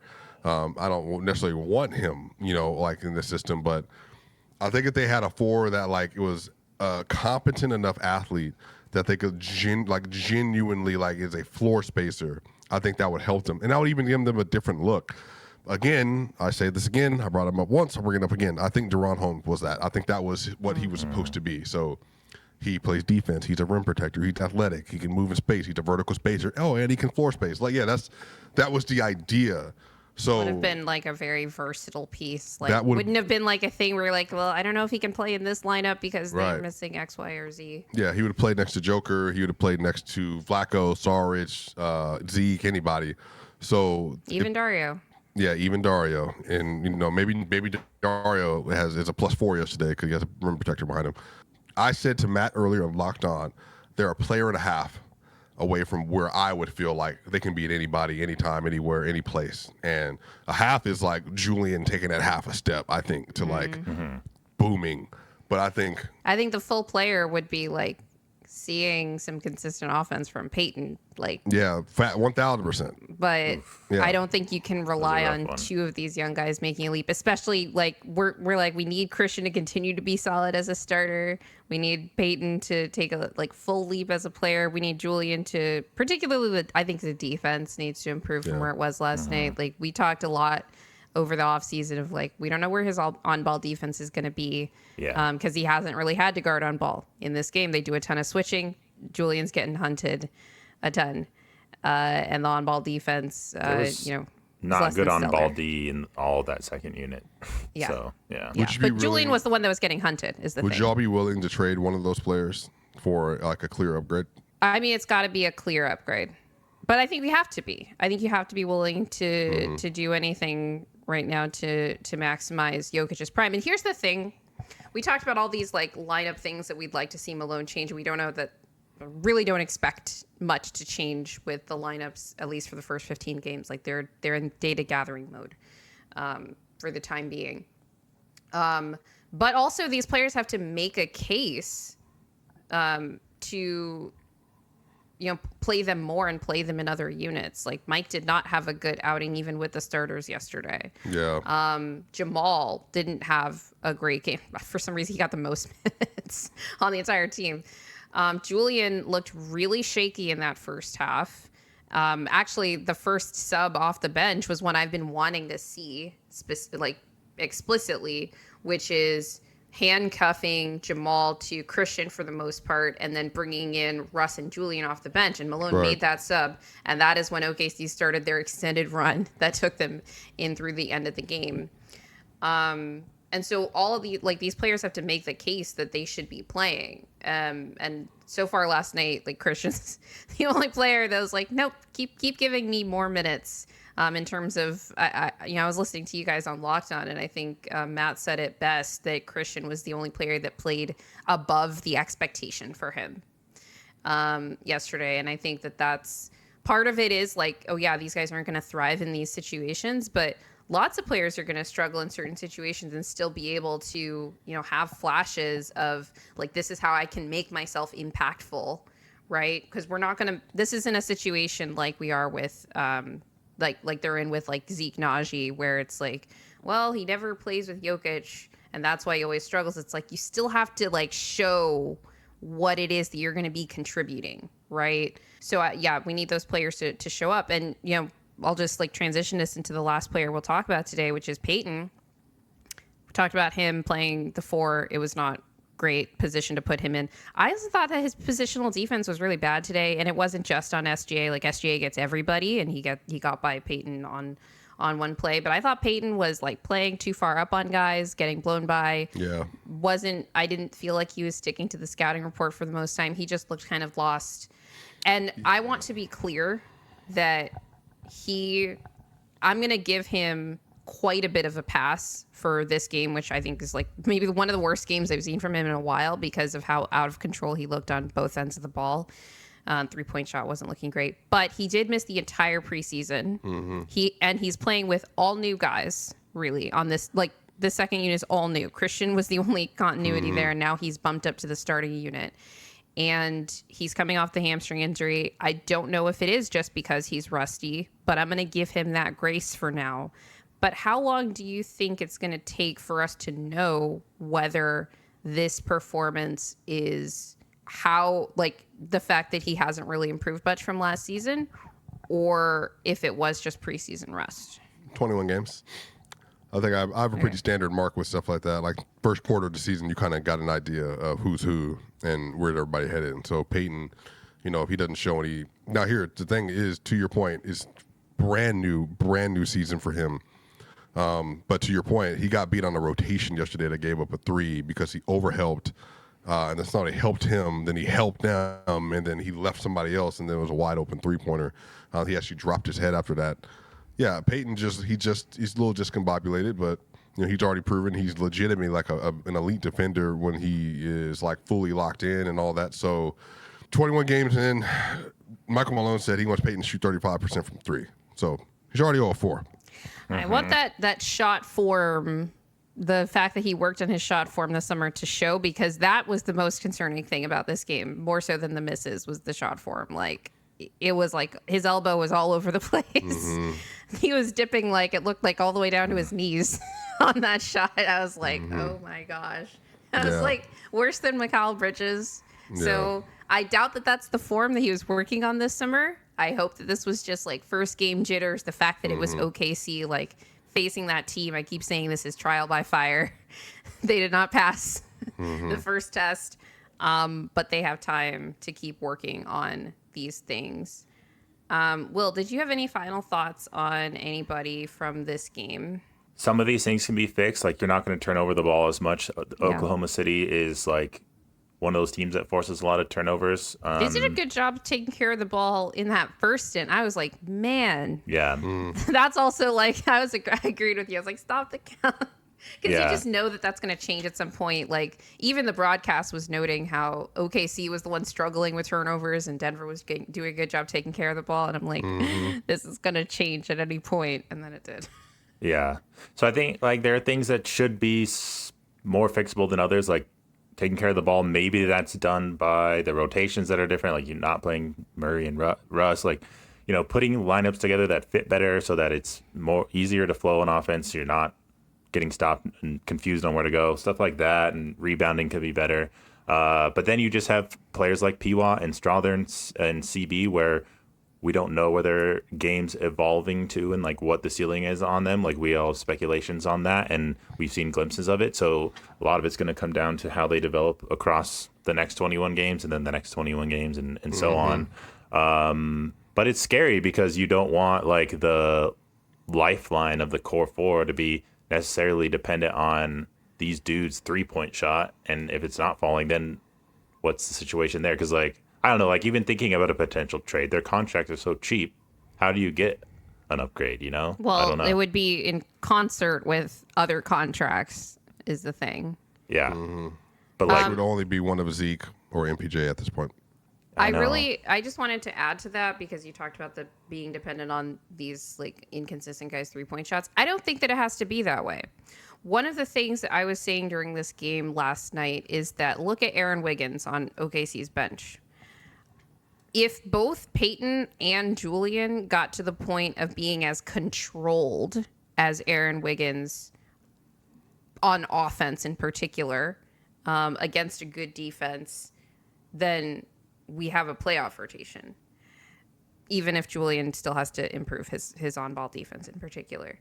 But right now, neither of those guys looked like that, not consistently for a whole game, but that's where they need to be. And Aaron Wiggins isn't like a great 3-point. He shot like a high percentage last year, but he didn't make any of his threes, and nobody guards him like he's a good 3-point shooter. There were times where they were closing out short, and he's like, okay, how do I, get this defender off balance so I can drive and like finish at the rim? Like, that's stuff that you can do too. It's not just being able to shoot from 3. And that's not something I expect from Christian. Yeah. Well, that was it was fine with Christian because Christian wasn't necessarily guarded on the 3 and he shot some and missed them, but he was able to like turn it into a bucket. I don't know how sustainable that is in the long term for his game in this role. He's also a lot more consistently impactful defensively than either Peyton or Julian right now. Yeah. Right. Well, not started last year. Right now, yeah, for sure. But remember, I think Christian... Yeah.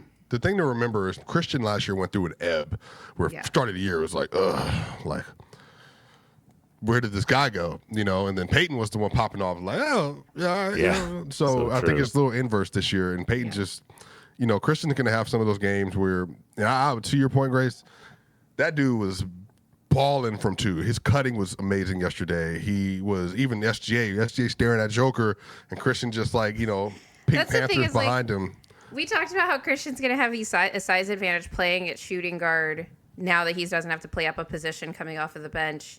And everybody on OKC is shooting guards anyway. So no matter who he was against, he was just kind of embodying them once he got into the paint. I thought that he did great, again, despite the shooting, and they do have geometry concerns, all of this stuff, but I think you can't, give Christian anything but a passing grade from, especially because he was the only person who could stay in front of anybody on defense.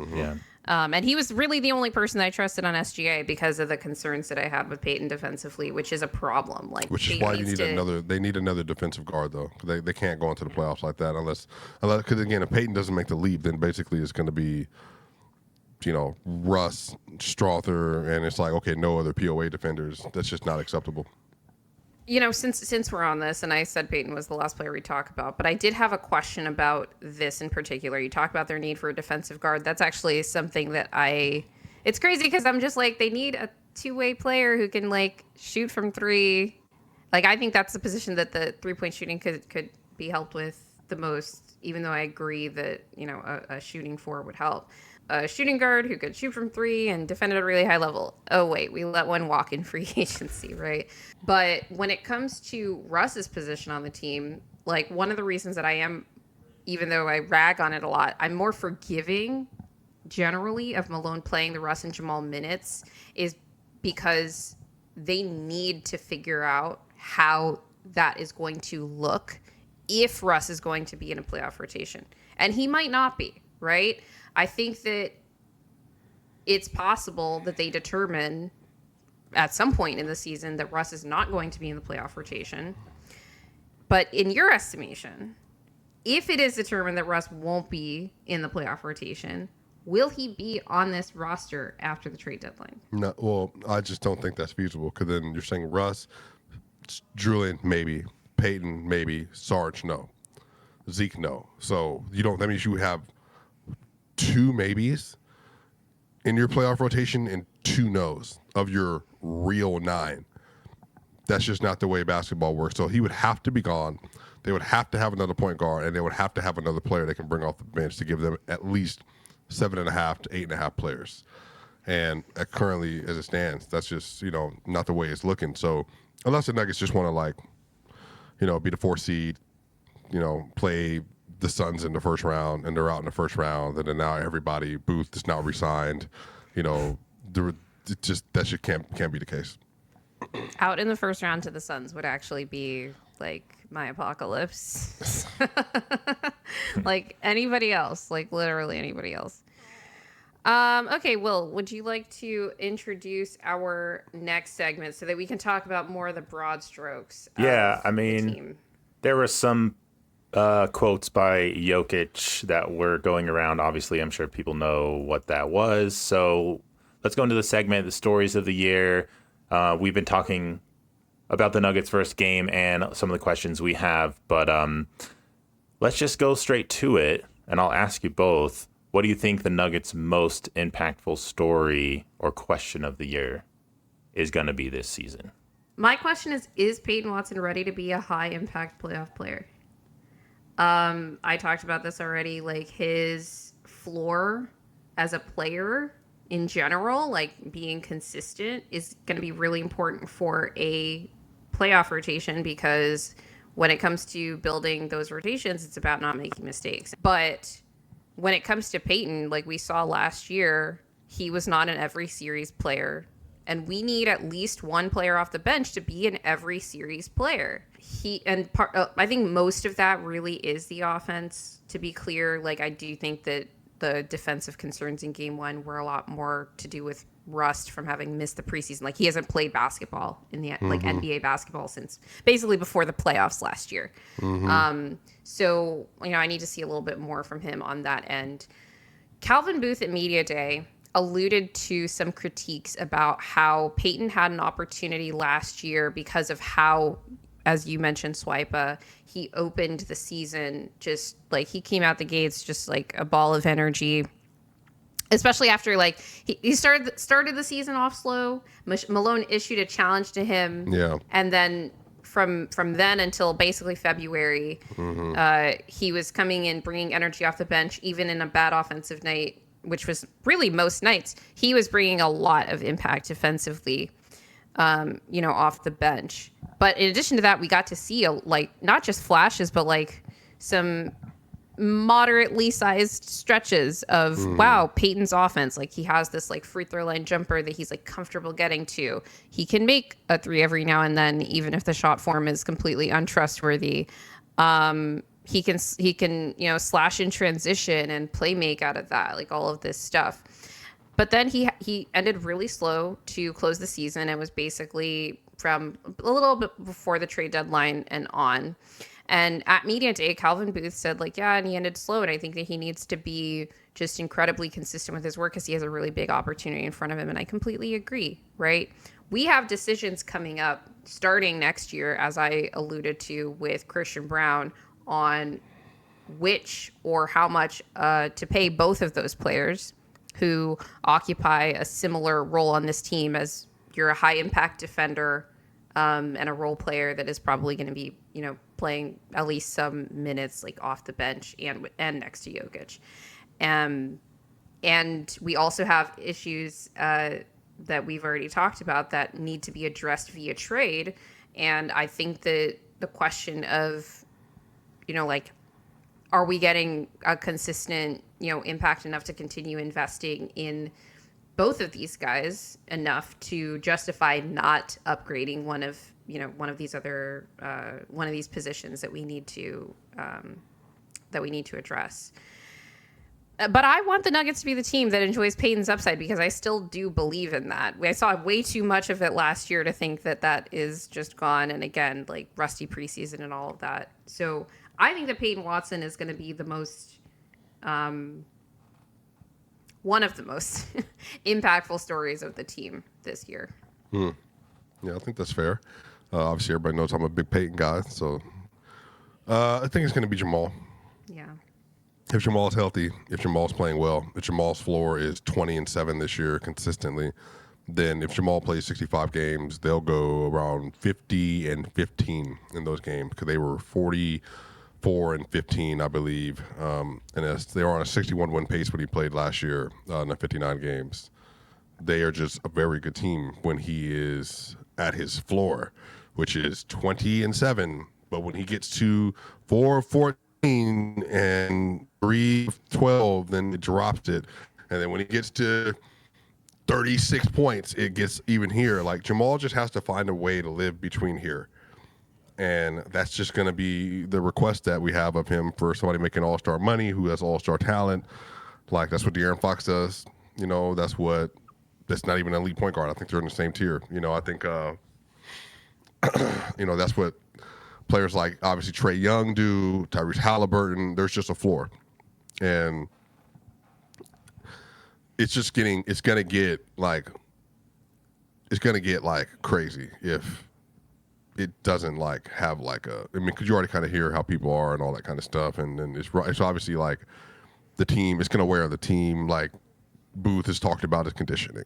Malone has talked about his conditioning. Like they have both openly talked about this kind of stuff. So, and you just signed a new deal. Like it just, that to me is the story. Like if Jamal's like, all right, whatever.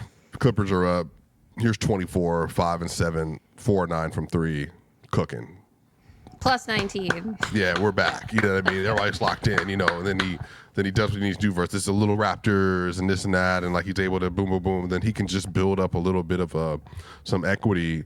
I think that will just help, because we've only had really one good performance since Game 7 versus now it's in the preseason. So Jamal is the story. Because if Jamal is at his ceiling and not closer to his floor more often than not, then the Nuggets are like dominating team. And again, that includes yesterday. So that for me is the context. It's just there's a way for him to do it. And if he does it, then the whole team functionally is just viewed differently around the league. Yeah. I had one more story that a question that I had that had more to do with the NBA as a whole, and a question I have about the league.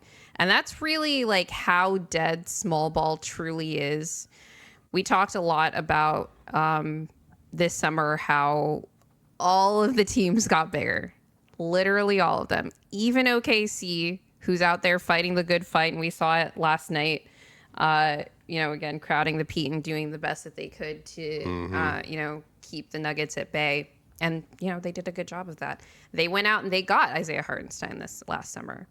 And they were also missing Jalen Williams in that game. And we know from the playoffs and from last year against certain teams, like they are willing to break out those double big lineups. Last night, I thought the reason that Chet did so well, particularly on offense, is that he was playing big. Like the popping was not as impactful because his shot is also looking janky. Neither team shot well last night. Everybody's working on new shot forms or something.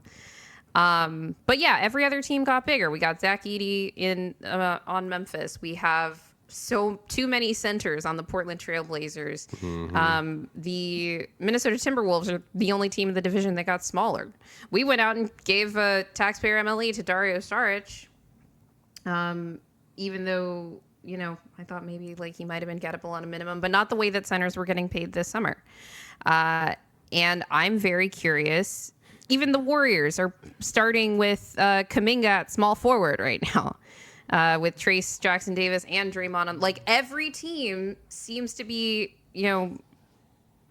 acting as if small ball is dead, and I'm not sure if it is, even though I'd love it to be. Well, small ball is wing ball.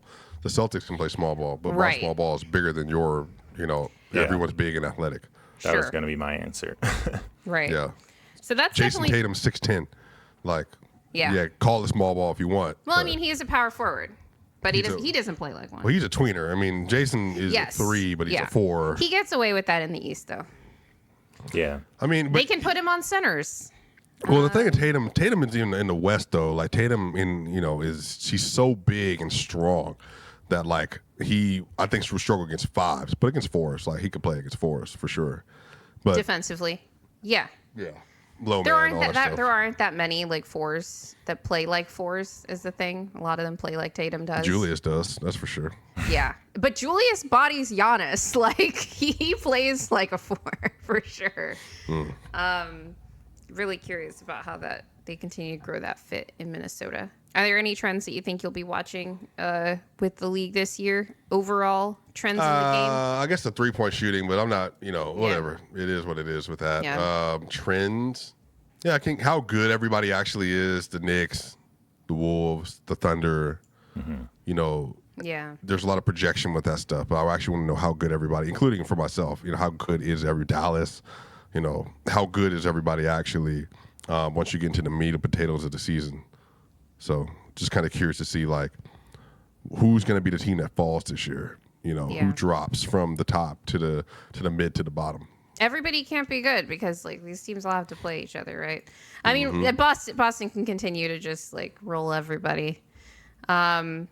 But actually, speaking of that, let's move on to our season predictions and awards. So I had here my projections for the Eastern and Western Conference top seeds. So starting with the East, we have Boston as the 1st seed, Cleveland as the 2nd seed, the Orlando Magic in 3rd, Milwaukee as the 4th seed, the Knicks in 5, and the Pacers in 6. So obviously that leaves Philly and Milwaukee as the like main teams that we're talking about in the play-in. Swipa, what do you think of this projection for the Eastern Conference? I don't believe in Cleveland, so I'm gonna go ahead and move them. I don't get even as a regular season team. No, I don't get this Pacers hate. That's pure hate. Move them up. Is it hate? Like all these other teams are good. Yeah, but the Pacers are also really good too. They earned their seed last year. Their seed was 6 last year. Yeah, but their offense is going to be crazy. They're going to be healthy this year. Respect Pacers. I mean, their offense was crazy last year. So where would you have Pacers? Like, where would you be? Where do you want them? I'm kind of iffy on Milwaukee. Go ahead. Let me just read what I had instead of so I pretend or whatever. Let's see here. If I look at, I think I had, it's a power rankings list. So I had Celtics, Knicks, 76ers, but obviously, there's no, you better stop hating on Embiid. There's obviously no, I will not. There's obviously no chance that they're going to be that because obviously Paul George and Embiid, whatever. Then after that, I think I had the Pacers and I had the Bucks, but probably Whatever. I'll put the Bucks at 3, and then I'll put the Pacers at 5. Who do you have 4? Philly? No, that's tough, man. Now you're making me change my list around. I think the Cavs. Put the Cavs here at 5, but then I guess it's. So I mean that means the Magic or the Magic or 76ers. That's tough. One of these teams is going to be absolutely brutal. I don't even like Cleveland like that. Like I think their team doesn't make any sense to me. No, it doesn't. I'm very low in Cleveland as well. In general, like especially as a playoff team, but I think they can win regular season games. Do the 76ers do they get 53 games out of Embiid? That's the thing is I don't know. And because we already, like he's missing 3 already. They looked awful without him. Then he's not playing Paul back-to-backs George. apparently. That's like 17 games right there. Yeah. I could see them being like a 7 seed again. No way. No. Like Missing he's too still many not games. even playing 5-on-5 scrimmages. Like But when you know is when he Embiid going plays, to be ramped they're up? going to go like 38-10. Like they're going to dominate those games. He missed like the whole season last season. I don't think that'll happen again. I mean, they played really well with him last year. And he played 39 games. I think they they might have went like 30-9 or something. Like it might have been 29 and 10. I can't remember what the exact number was, Yeah. but like Let's say Embiid doesn't play back-to-backs, stays relatively healthy. He hasn't played yet. Like we don't know when he's going to start playing. That's I'm willing to bet you thing. Embiid averages easy 30, 10, and 5. Just 30, 10, and whatever. 4. You think he's going to get 10 rebounds a game? Yeah, I thought I'll get 9. Yeah, I think 10 is about right. He was chasing that 30 and 10 record. Yeah. Yeah, so they're going to beat the Wizards. They're going to beat the Nets. They're going to beat the Hawks. They're going to beat the Nuggets in Philly. The Bucks and them. I don't know. That's tough, y'all. I'm not going to lie to you. Which one do I want to take out for 76ers? Just a real question. The Cavs, you don't believe in them. But I don't want to be disrespectful either. They were a play-in team before Mobley and Garland went out last year, and then Mitchell and Jarrett Allen went. I'll put went the on that run. 76ers at 6, and I'll put Cleveland the 7th seed. I know. Whoa, so Orlando 5. Yeah, I think Orlando is a good team, bro. I think Orlando has a chance to be the number 1 defense this year. Yeah. They were tied with Boston for second. Mm-hmm. And they added KCP and they got rid of Joe Ingles. They still have Mo Wagner though, but they need Mo's energy off the bench. Even though I think their offense is going to be just like sick in a bad way, like sickly. Watching them play the Heat in their first game. Their transition defense is so good. This was something last year. They were also really good in transition defense, and they were defending in transition so often because their offense is so bad. Mm-hmm. Right? And obviously the half-court defense is what it is on top of that. And they play in the Southeast Division. Like, they get to play the Hornets and the Wizards 4 times each, at least. I need to double-check which IST group they're in. They might get to play one of those teams 5 times this year. They're not going to get to catch teams off guard like they did last year. But I just think, especially with like that team is hungry. Okay. I think that what they really need to do is like win more road games, right? That was an issue, as you might expect from a young team last season. They were really good at home and not so great on the road, especially in close games. And that has a lot to do with the offense. But they're going to bring it every single night. And I think, and they have a lot of continuity because they did keep basically everybody except, again, like Joe Ingles and Markelle Fultz. And then they brought in KCP, right? So they don't have as much, especially defensively, like the kinds of, lapses that we saw like from the Nuggets on night 1 right now. Mm-hmm. I just think that that's going to carry them pretty far and get them off to a good start this season. So I think that they're going to finish higher than they did, which was 5th. The reason I had New York lower was really because they are still figuring things out too. Yeah. Like, I just think they're going to have a rocky start, but they're going to finish like, in terms of a quality of team, they'll probably finish that way, but I don't think the record is going to reflect that. But anyway, I'm okay with these rankings as long as my Orlando Magic make the playoffs. I do think that Cleveland is probably not a play-in team. But it might get dicey. Like, I think it's Philly because I don't know how much Embiid's going to play. Because they might go, what were you saying, like 38 and whatever when he plays, 38 and 10, yeah. But like they're gonna win what percentage of the remaining games? I mean, It even was if not they get pretty last year. But even if they get they can get 12 wins without him. Yeah, they played 39. I mean, they won. Maybe they won 47 games, something like that last year. I can't remember. Yeah, they were in the play-in, so they did not win.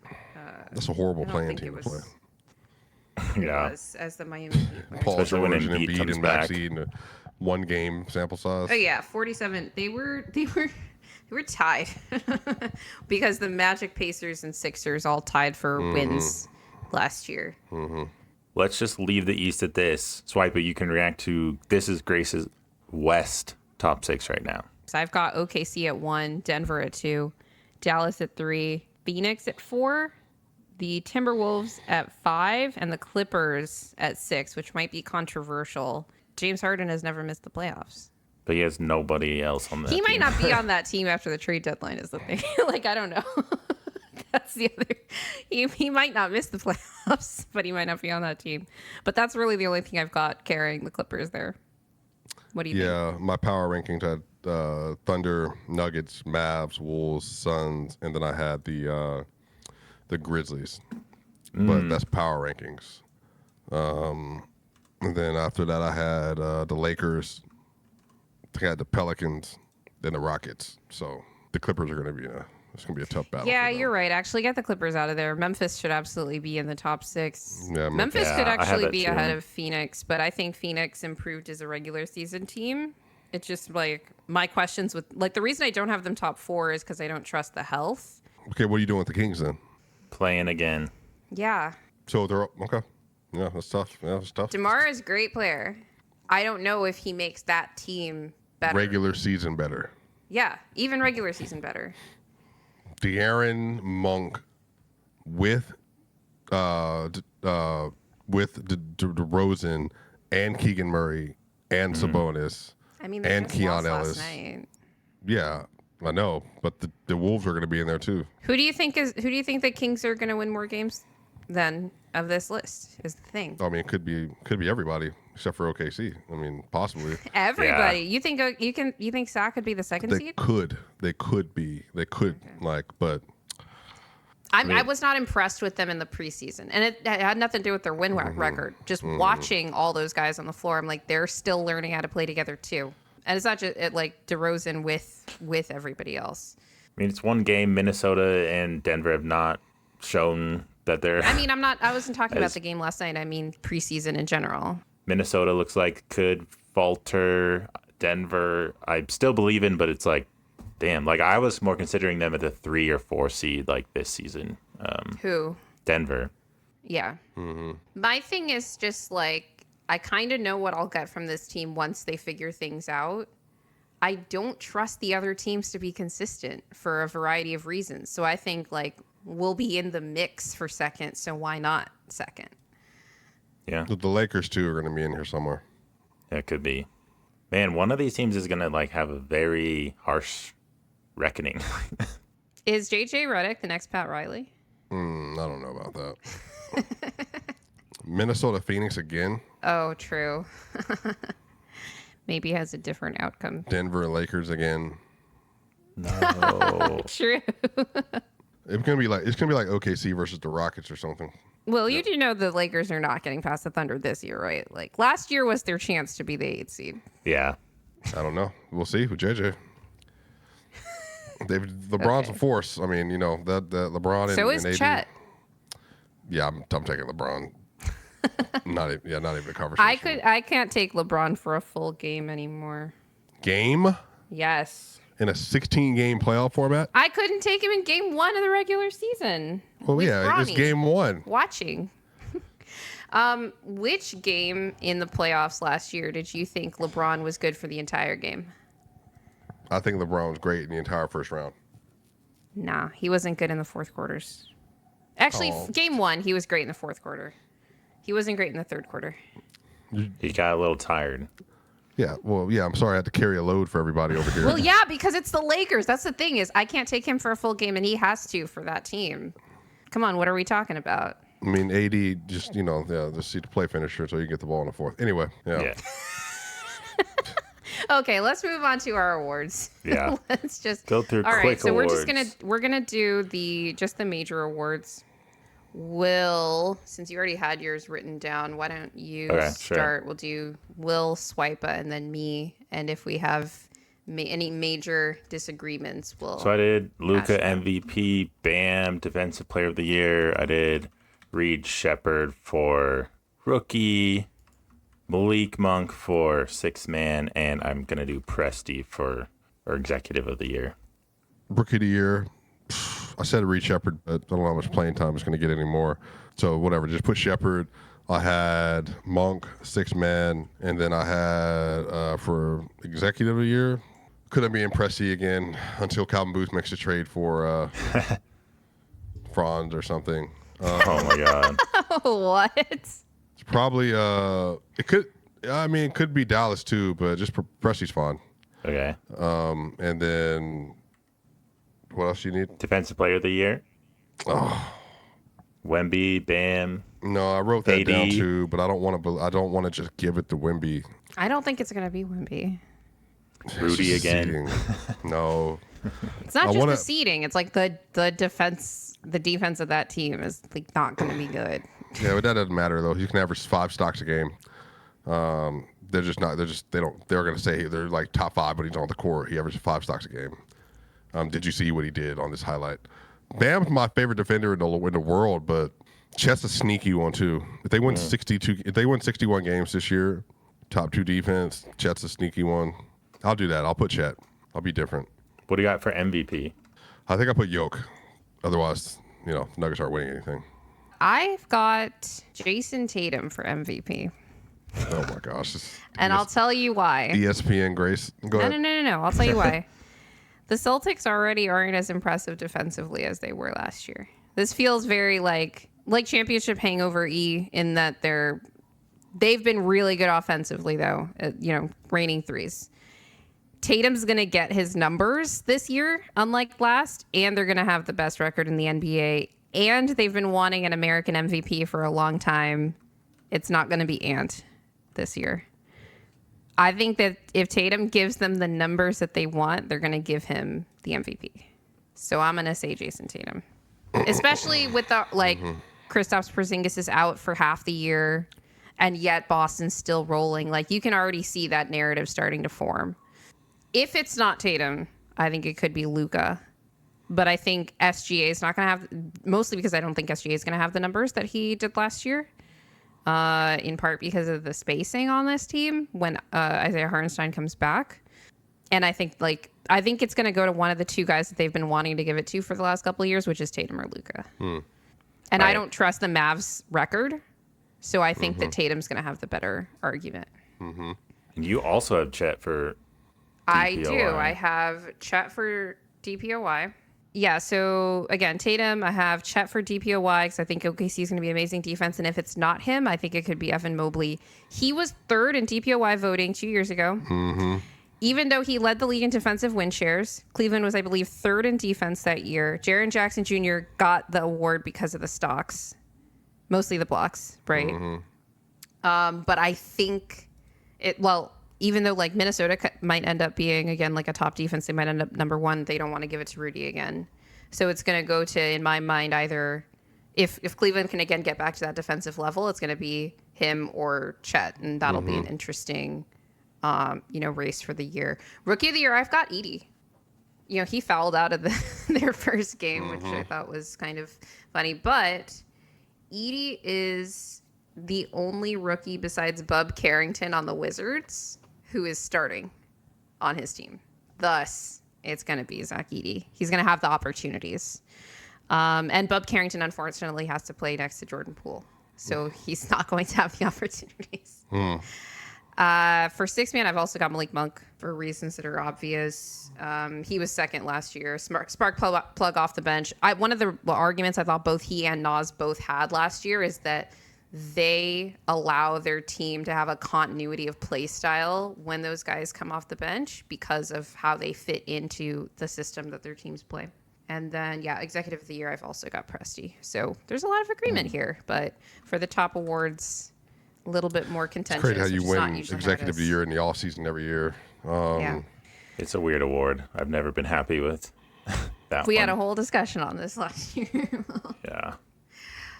Okay, well, those were our predictions for the season. Swipa, thank you so much for sitting down with us for an extended period of time. We appreciate it. Is there anything that you'd like to plug for the audience? No, everybody knows where I'm at. I have too much stuff going on anyway. Find Swipa over at his YouTube channel. You'll find everything else from there. For over half the audience, you are not subscribed. So please hit that subscribe button, hit the like button. Please remember to share and hit the notification bell as well. Leave us a review. We're on all audio platforms, including Spotify, Apple Music, and Amazon Music. Follow us on Instagram and TikTok at What's in a Game NBA, and our clip channel on YouTube at What's in a Game NBA Clips. And always remember that winning is fun, and as Michael Malone said it, losing sucks.